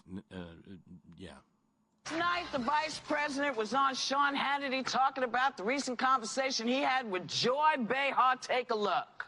You and I know that criticism comes with public life, but I felt it was important that I defend the faith of tens of millions of Americans. Oh, yeah, he's the defender of the faith. By God, he's anointed himself to... Wow, you used to have to be king of somewhere to get to be defender of the faith. So he was defending the faith of tens of millions of Americans who apparently all have auditory hallucinations just like him. Against that kind of slander. And I did so. And Slander. So now, according to Vice President Mike Pencilneck Geek, it's slander if you say that someone who claims to hear voices is mentally ill. Slander. If you write it, it's libel. Well, bite me, Mike. I'll stand my ground even if they made Joy Behar retreat from hers. If you claim to hear a voice, I do not care if it is the voice of your sainted mother, long past dead and gone to her long home. I do not care if it is the voice of Abraham Lincoln, Thomas Jefferson, George Washington. I don't care if it's the voice of Alexander Graham Bell. I don't care if it's the voice of Ayn Rand. If you claim to hear voices, you have a mental illness. And the thing is, you're not crazy Roman Catholics. You're Episcopals. You're halfway decent Christians out there.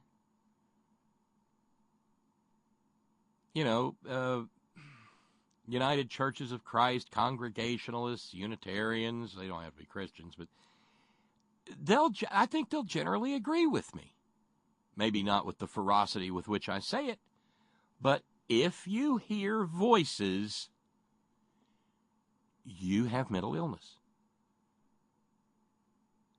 Because Mike Pencilneck Geek here is in a bit of a corner, and the paint's still wet. Because he's in a position of having to say that, for instance, Joan of Arc was completely mentally healthy.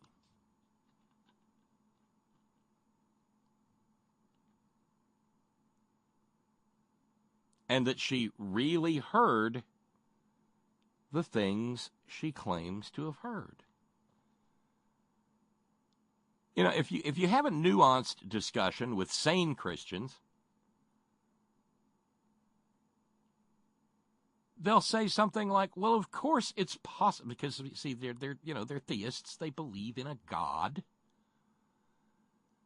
And they'll say things like, well, of course it's entirely possible to be inspired by God. Consider the magnificent works of Michelangelo Buonarroti or Johann Sebastian Bach. Bach wrote all that church music. Obviously, he was inspired by God. But if you press him on it and you say, yeah, but does that mean that he heard a voice, that Jesus whistled the toccata and fugue in what's the hell ever it was in his ear, and then he just transcribed it? Is that? Oh, no. Inspiration is a deeply spiritual thing. And you go, okay. And other things can inspire you too? Oh, absolutely. Shall I compare thee to a summer's day? Thou art more lovely and more temperate. Look, Shakespeare was inspired by the beauty of whoever that was he was writing to, and a summer's day. That doesn't mean he heard a voice. Some may say that I'm putting too much emphasis on this story. I don't think I am. I think this is important. Because, for instance, if you go into the voting booth, like people are doing in western Pennsylvania today, and there are voices in your head, you're not voting sanely.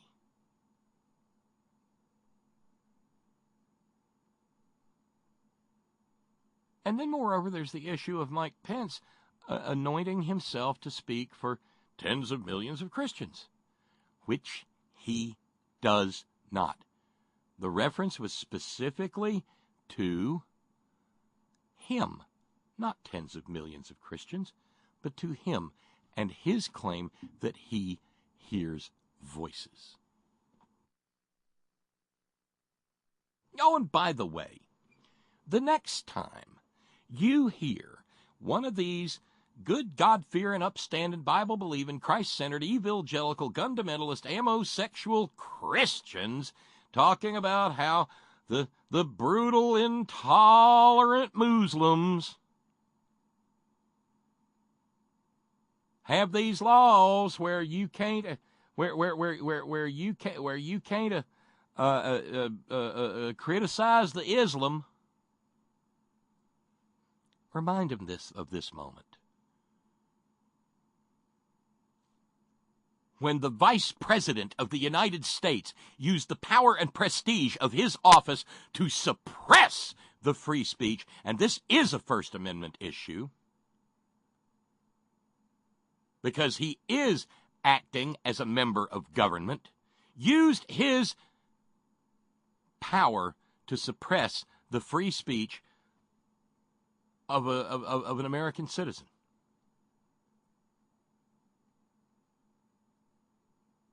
And did so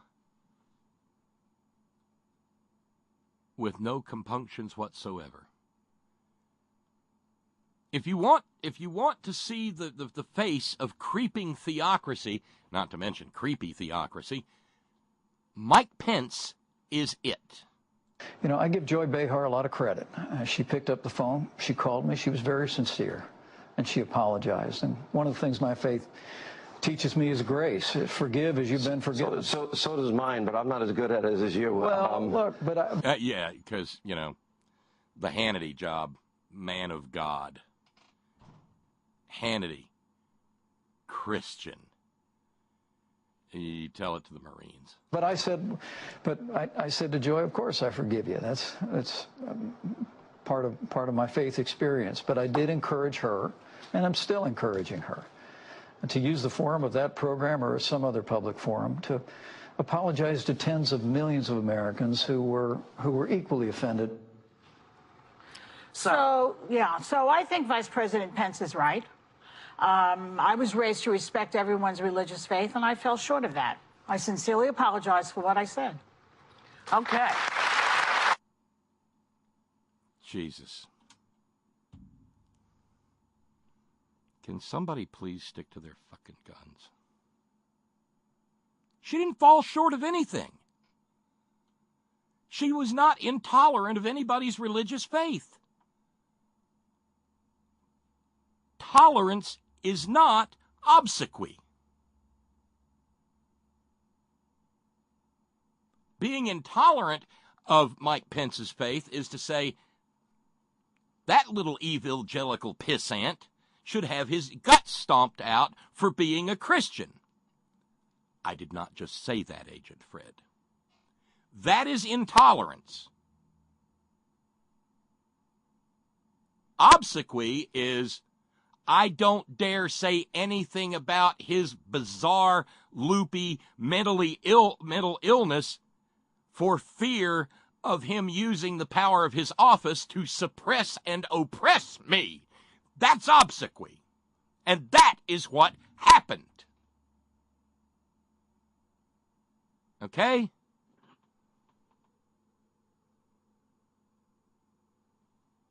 Seems pretty clear to me. By the way, we are 44 minutes away from the end of the program and 44 minutes away from a complete goose egg, were it not for our buddy Glenn, who apparently wants me to do some ciphering. That took us down to $194.57, $194.57, and then, courtesy of Ms. Karen, of Steve, Ms. Karen, and Little Cletus and Little Twiggy, a challenge. $20 on the table, if it can just be doubled, if it can just be met. And so if anybody would like to kick $20 toward answering Ms. Karen's challenge, that would take us down to $154.57. You have no idea how many brain cells die every time I have to cipher on the fly. Let's go over. Oh, by the way, okay. Note coming in from Brother Deacon Asa. Notice Joy Behar didn't say, I apologize if you were offended. No, she offered an humble and sincere apology. I will note, however, that the impression I took away from it was that she offered it after having taken a big bite of a green persimmon, because she kind of looked like she was going to puke. No, I apologize if anyone was offended is the kind of non-apology apology that good God, fear, and upstanding, Bible-believing, Christ-centered, evangelical, fundamentalist, and homosexual Christians offer up when they get caught being the little theocrats that they are. All right, back to the phones. Hey, welcome to the program. Brother, if you don't slow down, you're going to blow a gasket. I'm fine. No, I'm fine. No, Jim, I'm okay. Every bulb and whatever you've got in that studio is going to start to go boom, boom, boom, boom, and your rope's going to flap up, and Mumpy's going to get upset. I ain't got no robes, and I'm not doing naked radio. By God, Jim, I'm layered this evening. That's what you say. That's what you say. Well, listen, I want you to get out a piece of paper and a pencil and write down the term Episcopalian. Episcopalian. We are not Episcopals. Thank you. Well, okay. I mean... Thank you. All right. We've been down this road before, but, I mean, if it matters, I mean, okay. Well, it's just a matter of being correct, and I know how scrupulous you are about being correct and being on point, on task, on time, and all that other good stuff. I just thought I would, mention that to you as a positive thing. And that's it. A constructive element. That's all. Okay. That's all. Okay. And by the way, I did watch the 2 first episodes of Berlin, Babylon, or Babylon, Berlin, whichever it is. I can't get it too straight. But Babylon, Berlin, yeah. That is a great, great, great story. So you've got your 2 episodes in? Sure did. And where they shot the interiors of that particular sequence, well, at least the interior dwellings of people. Oh dear God, that was just like Berlin back in the in the 60s and early 70s. I'm not sure how they did some of the outtakes, but they were real good. Well, I think if you stick with it, I mean it's a pretty compelling story from the get go. But if you stick with it, it's only gonna draw you more further in. My God, everybody's on morphine. But that's accurate because, and it wasn't just a German thing. Yeah. In the early part of the 20th century, for instance, people were treated for their cocaine habits. Mm-hmm. They were weaned by putting them on heroin or morphine, and yeah, that's a fact. The Bayer Aspirin Company developed that as a cure for alcoholism, but I'm not sure if what's in those ampules. I'm not sure. Was that heroin or was it just morphine? I honestly I never got a good answer to it, but I will simply say that it will not always be what it appears to be. Well, apparently it was designed to calm some of these horrible panic attacks that these World War I veterans had. And I know during the first opening scene, it's when that policeman had that guy in his office, and I'm sure what he was there for was he was the Trotskyite or whatever. And when he took that pistol and blew the top of his head off, I said, "Oh my Lord, you definitely got my attention with that particular sequence." Well, you're the first person. You're the first person, at least in this community, to say that they've watched it, and it's one of those situations where, the subtitles don't bother you, and there are enough German cognates that every now and then about half of the yaws sound like yeah anyway. Exactly. And, and even the dance hall scenes are really pretty interesting. And, of course, the man drag leaders of some of those parties and stuff like that. That's all pretty accurate. And there was. Well, did you love the Marlene Dietrich-esque song? Yeah, I did. Zu Ashes zu Staub. I did. Marlene had good sense. She got the hell out of there. Yeah. Joseph Sternberg said, come on, let's go. And so, away to Hollywood, she went. And, of course, by that time, Goebbels had become real popular with this thing. He tried to get her to come back. And she told him, no, not no, but hell no. She wouldn't do it. And she was really a very interesting person. She really was. And she grew up in that era. She was the daughter of a Prussian policeman. Her father was an Prussian gendarme. And so I'm not sure how she hooked on to Sternberg, but he got her into Hollywood. And boy, was she something else there. And all of the clothes and the androgyny of her costumes and stuff. I tell you, she looked better than most men in white tie and tails.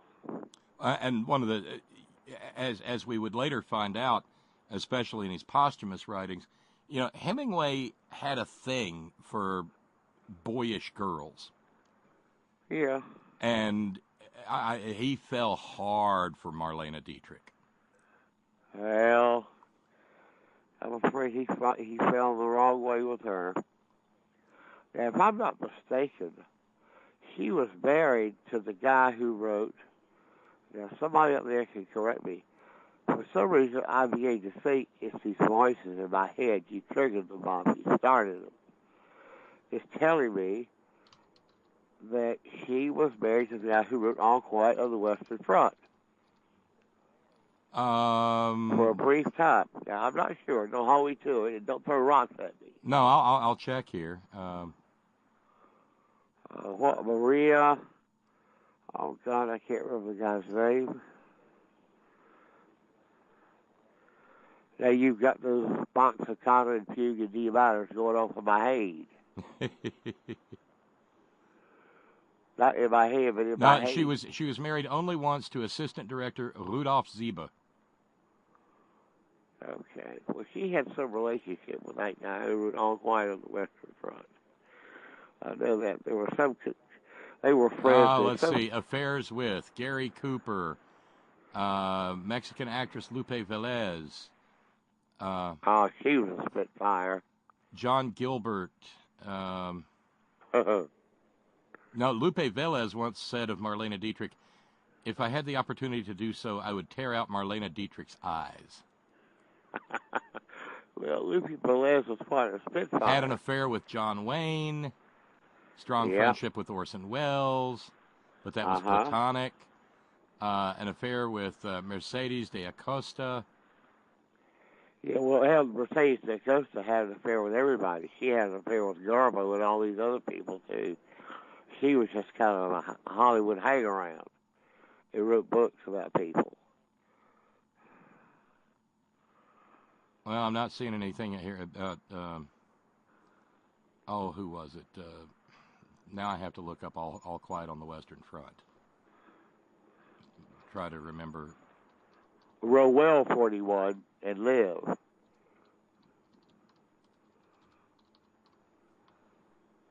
Let's see. Here we go. Yeah, Eric Maria Remarque. Okay. They were contemporaries and they were friends. I knew there was Maria there somewhere. But I'll tell you one thing. That girl she, in her own way, could sing, and she was a damn good actress. Well, I mean, that's what I was saying. The theme song for Babylon Berlin is clearly done en homage to Marlene Dietrich. Well, obviously. And I encourage anybody with Netflix to pull that up, and all 16 episodes.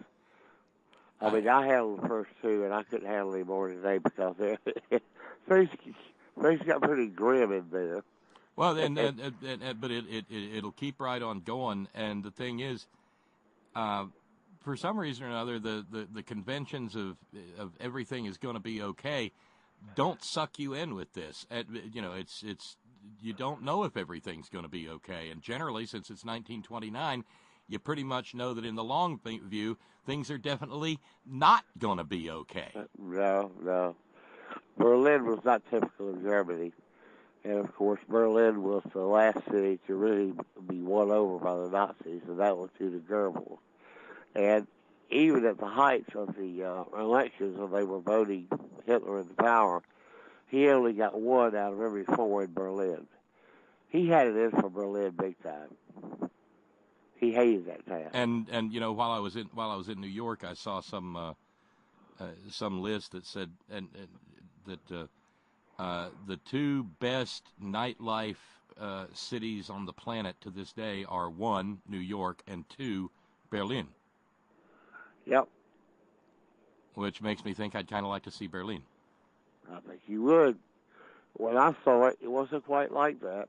Bob, when I saw it, you could actually look over from one side to the other and see in the eastern sector they had built Hollywood fronts to resemble buildings. Like to give it the impression of being reconstructed. Yeah, a Potemkin Berlin. Yeah, they did. And those Stasi, oh God, you did not want to get mixed up with one of them. And I have another story I can tell you about that, but it's just too long, and I don't want to weary you with it. But yeah, I saw that city when it was in pretty bad shape, and of course, West Berlin was just wonderful. It was just really coming into its own. Well, one of the things, you know what a history nerd I am. I'd love to see it and see the Pergamon Museum and all and all the other museums on that island. But you know, the Ishtar Gate, yeah, thanks. I'd love to. Well, you know, that's what Speer used to build Hitler's big Zeppelin thing. Was that Pergamon altar? Really? I didn't know. Yeah, that's what he designed the whole thing after. That was the idea that gave him the idea that became his plans for Zeppelin Field, which is still there. I'll be darned. Now, if you want to go to a place, go to Zeppelin Field. If you get in there. So much. It's a pity travel is so damned expensive. I gotta take Agnes to Philadelphia for a cheesesteak and a trip to Bartram's Gardens, and then I have to go and party the night away by not drinking in Berlin. Yeah, dadgum my innards. But it's frustrating that way. Well, you know, what can I say?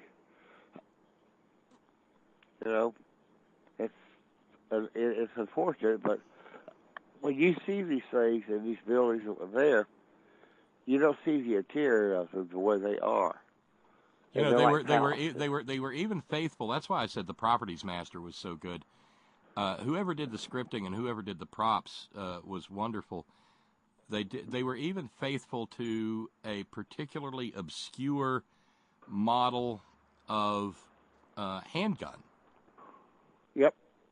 That if you keep going, will play prominently in the plot.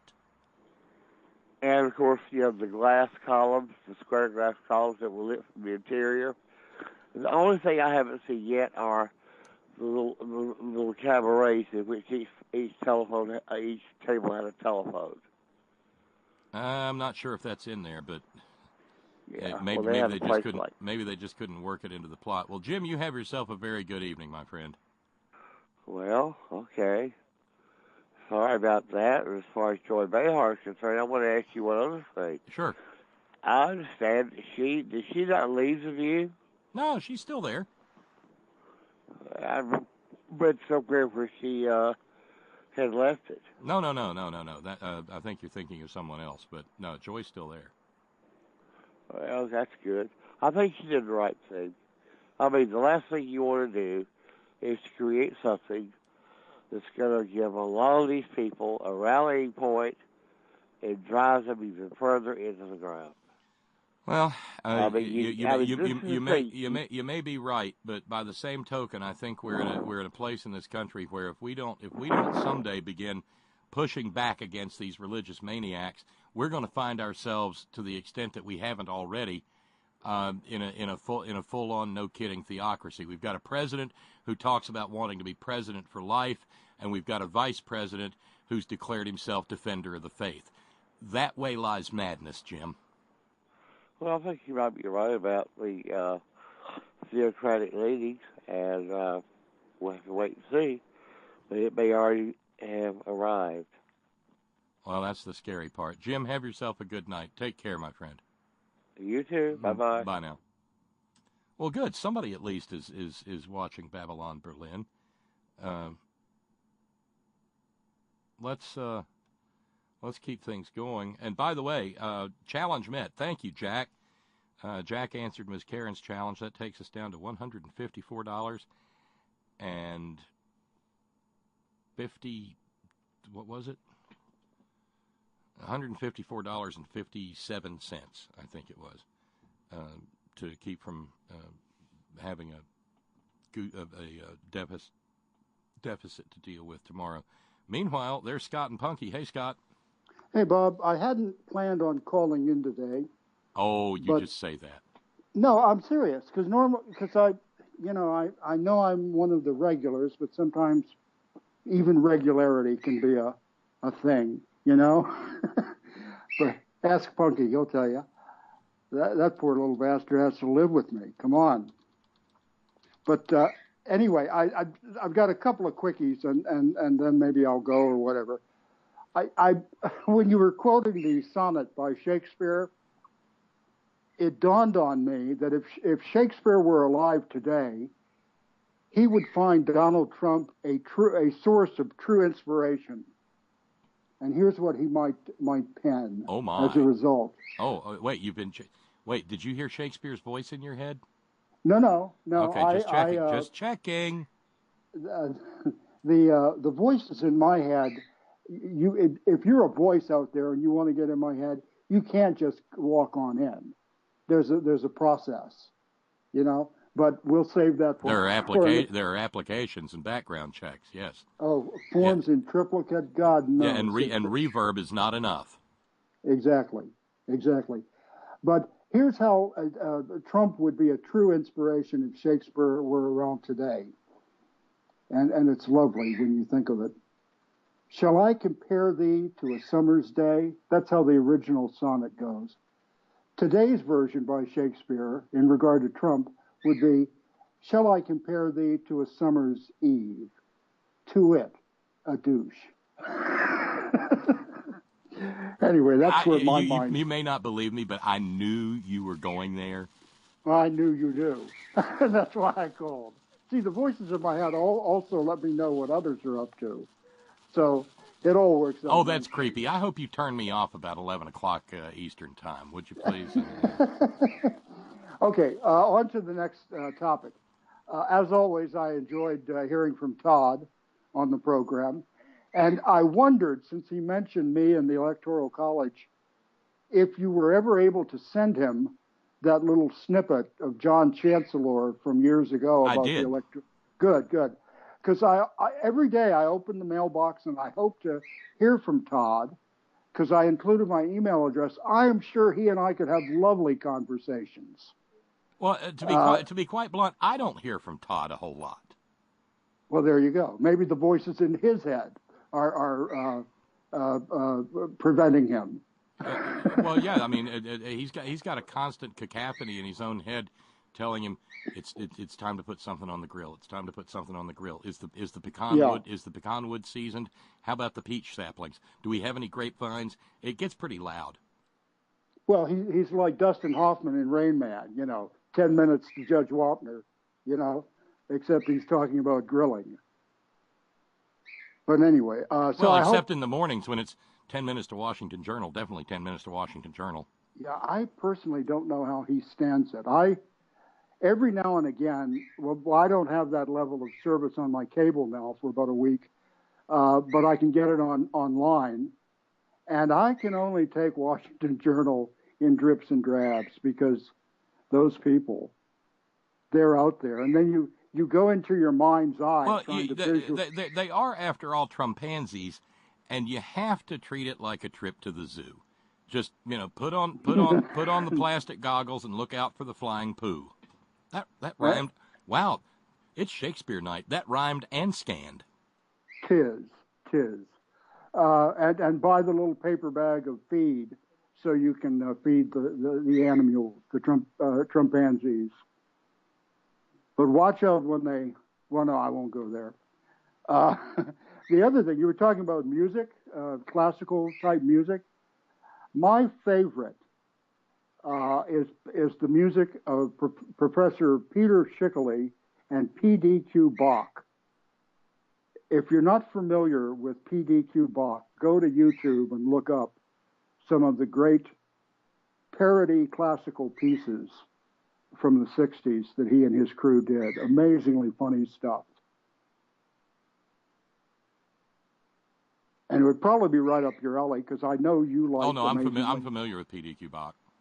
And my freshman and sophomore year music teacher either went to school with him or knew him or had worked with him or something. I forget exactly what the connection was. And there was another music teacher who had gotten into teaching a couple of years after he left the New York City-based Tonight Show starring Johnny Carson.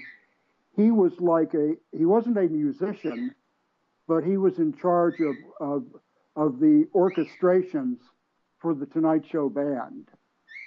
I'll have to dig out my yearbook because I cannot call his name. I cannot even remember it. I don't even know my own name at this point. Well, Punky was all quiet and reticent and maybe thoughtful or doing his yoga and meditation last night, but he's up and running this evening. Yeah, well, he gets like that.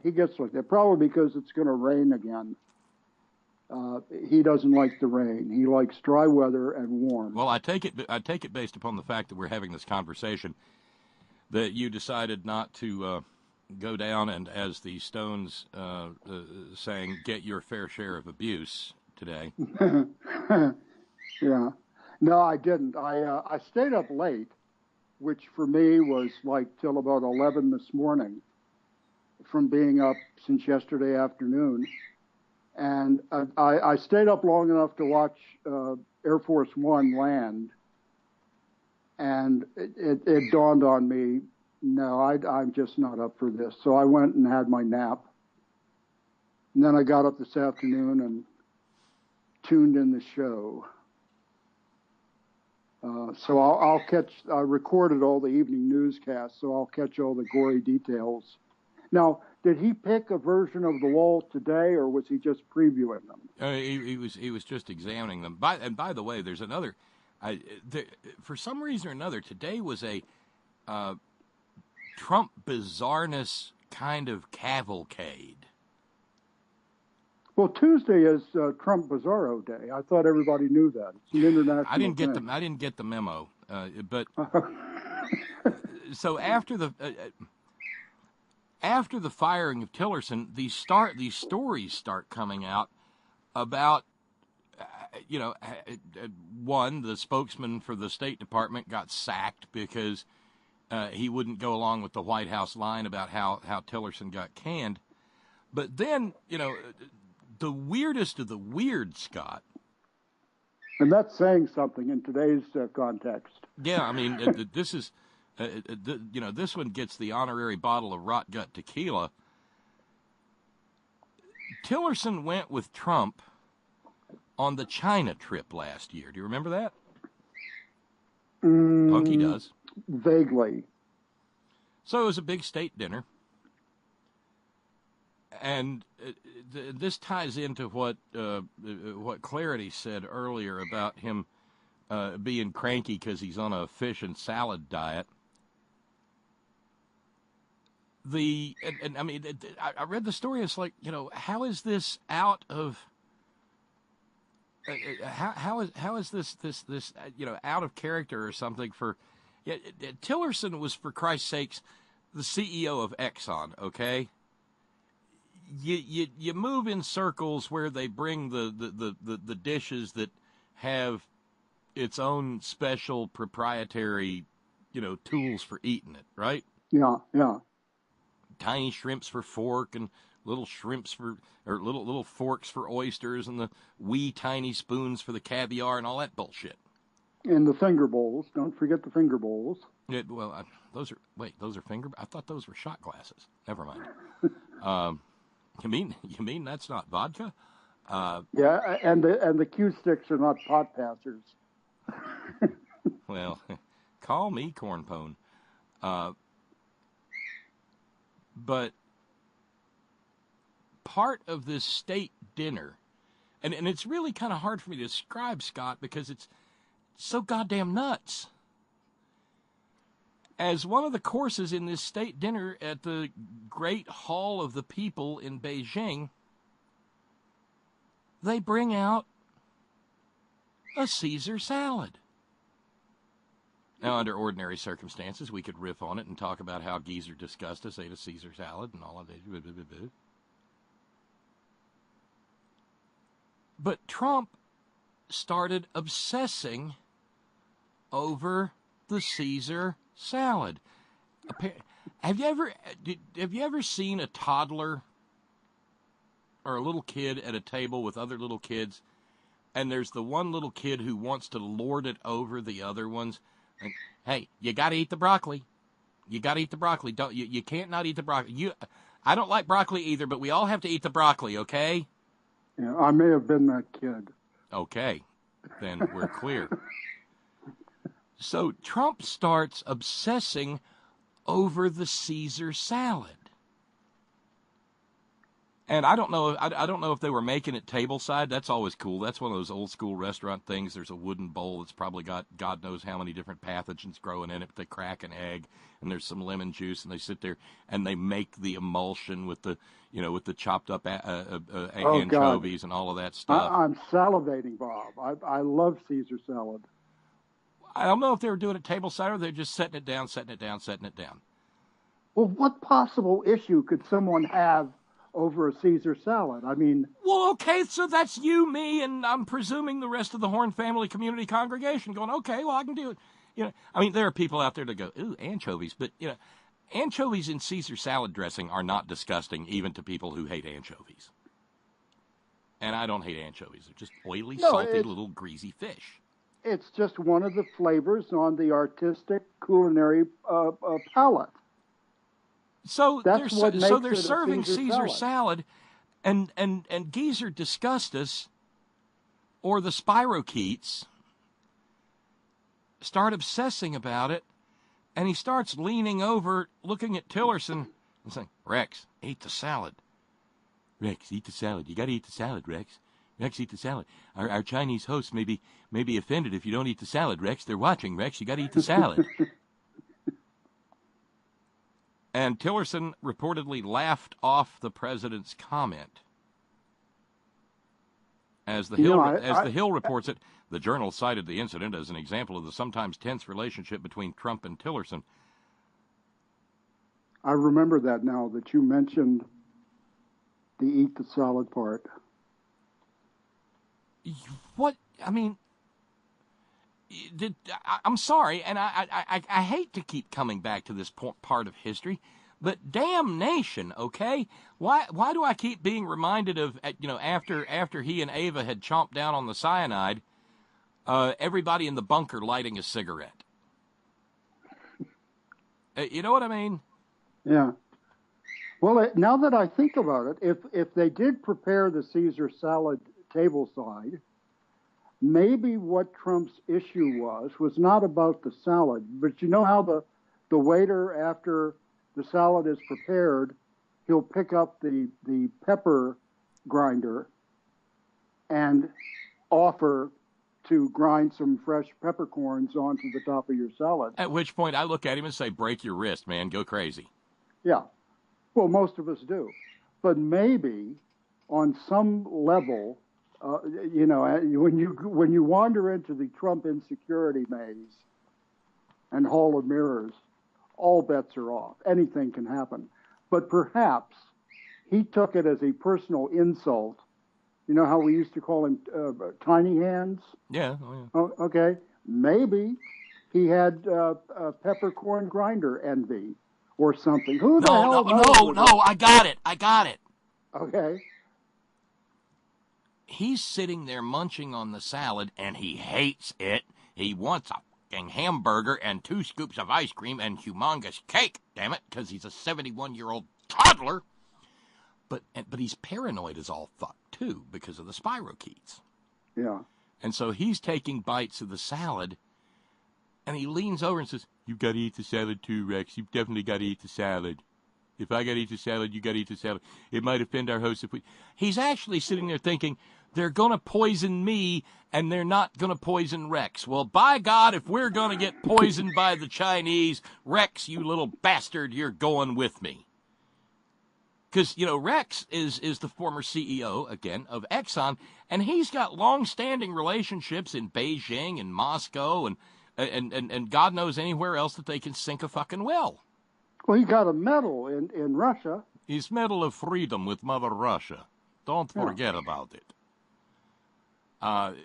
But that's what it is. He's afraid that they're going to poison him, and he wants to see Rex take a bite of the salad so that he can know that the salad isn't poison. It's like a Three Stooges routine where one of the drinks is poisoned. No, it's the okay. If you tell me you've never seen The Princess Bride, I am reaching through this microphone. You understand? You've seen The Princess? I have seen it. It's been some years. This is the iocane powder switch. All right. This is the bit where inconceivable with Wallace Shawn and switching the iocane powders. Yeah. And you fool. There are only 2 rules: never get in a land war in Asia, and never gamble with a Sicilian when the stakes are death, and then boom, dies. I'll have to rewatch and we find out that Inigo has built up no, it's not Inigo. It's Wesley has built up a slow tolerance to iocane powder by virtue of being the Dread Pirate Roberts. No, Donald Trump is actually afraid that he's being poisoned by the Chinese, and Rex isn't going to get poisoned too. Holy shit. And there's probably some sort of crouton phobia all mixed into the dynamic. I say, when you wander... I can't stand the crunching of the croutons. I can barely tolerate the crunching of the lettuce. The croutons, it's like screaming to me. He's got crouton voices in his otherwise empty head. I'm telling you, when you wander into that Hall of Mirrors and that madhouse, there's never a dull moment. It's like the worst bad acid experience you've ever had multiplied by who knows how many. Not that I would know about such things, but I mean, where in the hell are we now? We've got a president who obsesses over salad. No. I'm sorry. No, this is, we're one print away from. I fooled them with the Caesar. I fooled them with the Caesar salad. Definitely. Yeah, believe me, I fooled them with the Caesar salad. Really, President Queeg? Yeah, but there's no one on the planet, or at least in this country, should be in the least surprised that we're at where we're at. Because just last night, I watched the final episode in the Netflix series Dirty Money, which has to do with Trump, the con man, okay? And it gives a very nice recap of his non-veracity over the years. That's putting it charitably, okay? So, I mean, no one should be surprised that this fellow is, I would say a half loaf worth of sandwiches short of a full picnic. As someone said once in a movie, his cheese has done slid off his cracker. Good cracker. Good cracker. And it won't get any better. It will only become a progressively more disturbing situation. Yet you've got 32% of the population, who adore him. It's like the next step, they're going to be doing fucking novenas. But there's a question that has to be answered. How morally compromised, how ethically and morally bankrupt is everybody who is around him that there is not one, again, back to Diogenes. It's Diogenes night on the Horn. That there is not one honest human being around him who will stand up and say, this guy is unfit to be president. Well, they're probably there. Maybe there are a few, 3 or 4, but each is waiting for the other person to speak first. It's like the salad. They're waiting, in terms of speaking out, they're waiting for Rex to take a bite of the Caesar salad. And I think I told you, as far as Diogenes, he's changed his mission. Yes. Talk about mission creep. He, in the age of Trump, Diogenes is searching for a single, complete sentence that is not diagramming resistant to come forth from the maw of Trump. Yeah, and he's got a salad. long fucking wait. He may as well go back to looking for the last honest guy. Well, I think so. I mean, just looking for looking for a sentence that actually has a subject, verb, and a predicate and doesn't involve believe me or fabulous or what. Oh, Jesus. And did you, I know the time is short, did you see, I don't know what the news coverage was like on whatever channel you were watching, but on the local 11 a.m. midday news, they were showing file footage of the various prototypes of the wall. Some of them are frightening in terms of the built-in, in product creation. You mean the one with the sharks with freaking laser beams? No, I didn't see that. I saw things with like jagged metal spikes on the top, and there was one with a curved top surface. Oh, it's like out of the mind of the damned and the mad came these designs for these wall prototypes.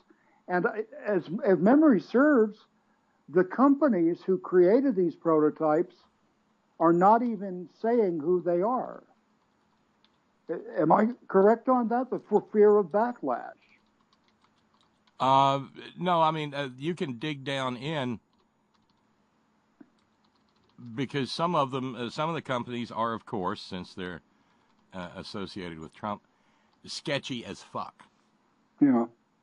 It's kind of like the caterer lady in Atlanta who got umpty bajillion dollars to provide food in Puerto Rico and had no way to do it, but did figure out how to cash the check. Yeah. Oops. Yeah. You've been in a kitchen before? Well, you're qualified. Here's the check. Yeah, right. Can you spell kitchen? Yeah.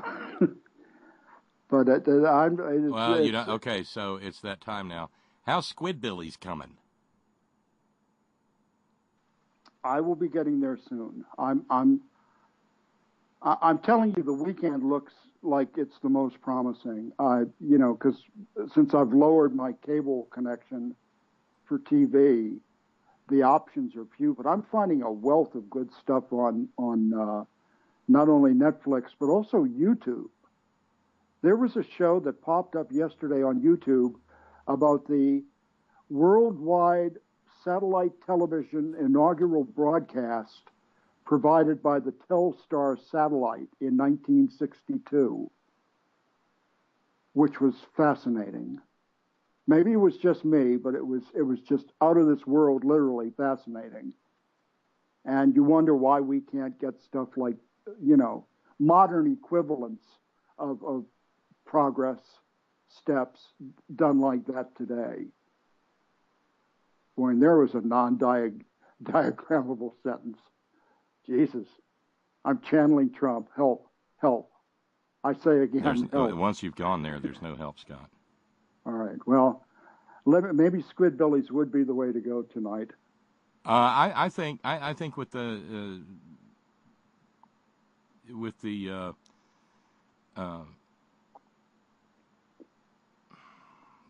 the madness we're dealing with, I think Squidbillies will be perfect.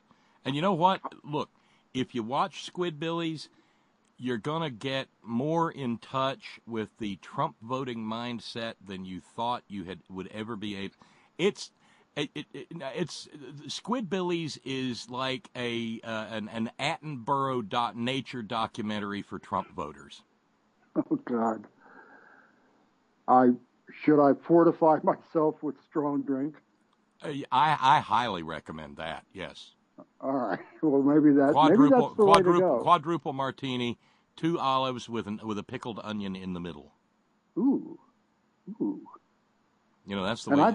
That's the mark of. That's how you can spot a bartender. You look at him and you say, "I want a Gibson." A Gibson is more or less just a martini that has an onion instead of an olive.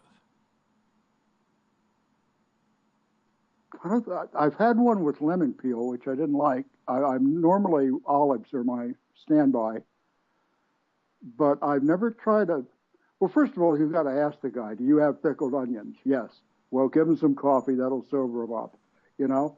But I must try that. I must try that the next time I'm in the condiment And of course, aisle. you know, I'm a gin person, not a vodka person. I'm so not a vodka person that when it comes to a Bloody Mary, I want mine made with tequila. And well, that's something else. That's not even really a Bloody Mary, technically. Well, it's a Bloody Maria, but it just tastes so much better. Just never was a vodka guy. I can't. I tried tequila many moons ago, and it didn't agree with me. Well, no, it as the song says, it makes your clothes fall off. Oh, wait a minute. Maybe I'll give it another chance. No photos. Just okay. No photos. No, I promise. Okay? I promise. We're all friends here, but we ain't that close, Scott. I know you like me, but there's no need for me to show you my circus peanut in its little domestic. No, there was not even any need for you to mention your circus peanut either while we're at it, but, you know. Well, I can see by the old clock on the wall that I better go. Yeah, well, probably should have happened, but, you know, let me go find that chronosynclastic infundibulum and see if I can't knock this program off about 3 minutes ago. Pre-circus peanut. Verily unto you, Bob, I say later. Later much. See you, Scott. And thus, we're out of here. We close the program with $154.37 to go in fundraising. Hey, maybe some of that'll get knocked down over the course of the evening, between now and 6 o'clock tomorrow. Otherwise, the deacons are just going to keep moving through those plates get heavy after a while. Anyway, thanks to everybody. Thanks to all of you for joining in, whether you listen live or whether you listen via the podcast. Thank you ever so kindly. Thanks for all your notes and the fun we have together. One last answer. Robert in Australia wants to know, do I have to know anything cultural to appreciate Squidbillies? No, there is absolutely nothing cultural about the Squidbillies whatsoever. Now, you just got to have a really bizarre sense of humor, and Robert, I think it's going to work out just fine for you. I've seen some of the clips you send along. Thanks, everybody, for joining in, and thanks for your participation. Thanks to those of you who support the program. Thank you so very much. You're the only reason we stay on the air. Thanks to our all-volunteer staff. Thank you to Sparky this evening in the chat room. Thank you to our news ninjas. Thank you thank you to Brother Deacon Asa and for HeadOn.live. Thank you to John Fox in Australia. Thank you, Ben Birch, WhiteRoseSociety.org. Thank you very kindly to the hardest working, bravest people I know, the men and women of Coal River Mountain Watch, CRMW.net. And always, always, always, Gina, it's all for you. Later.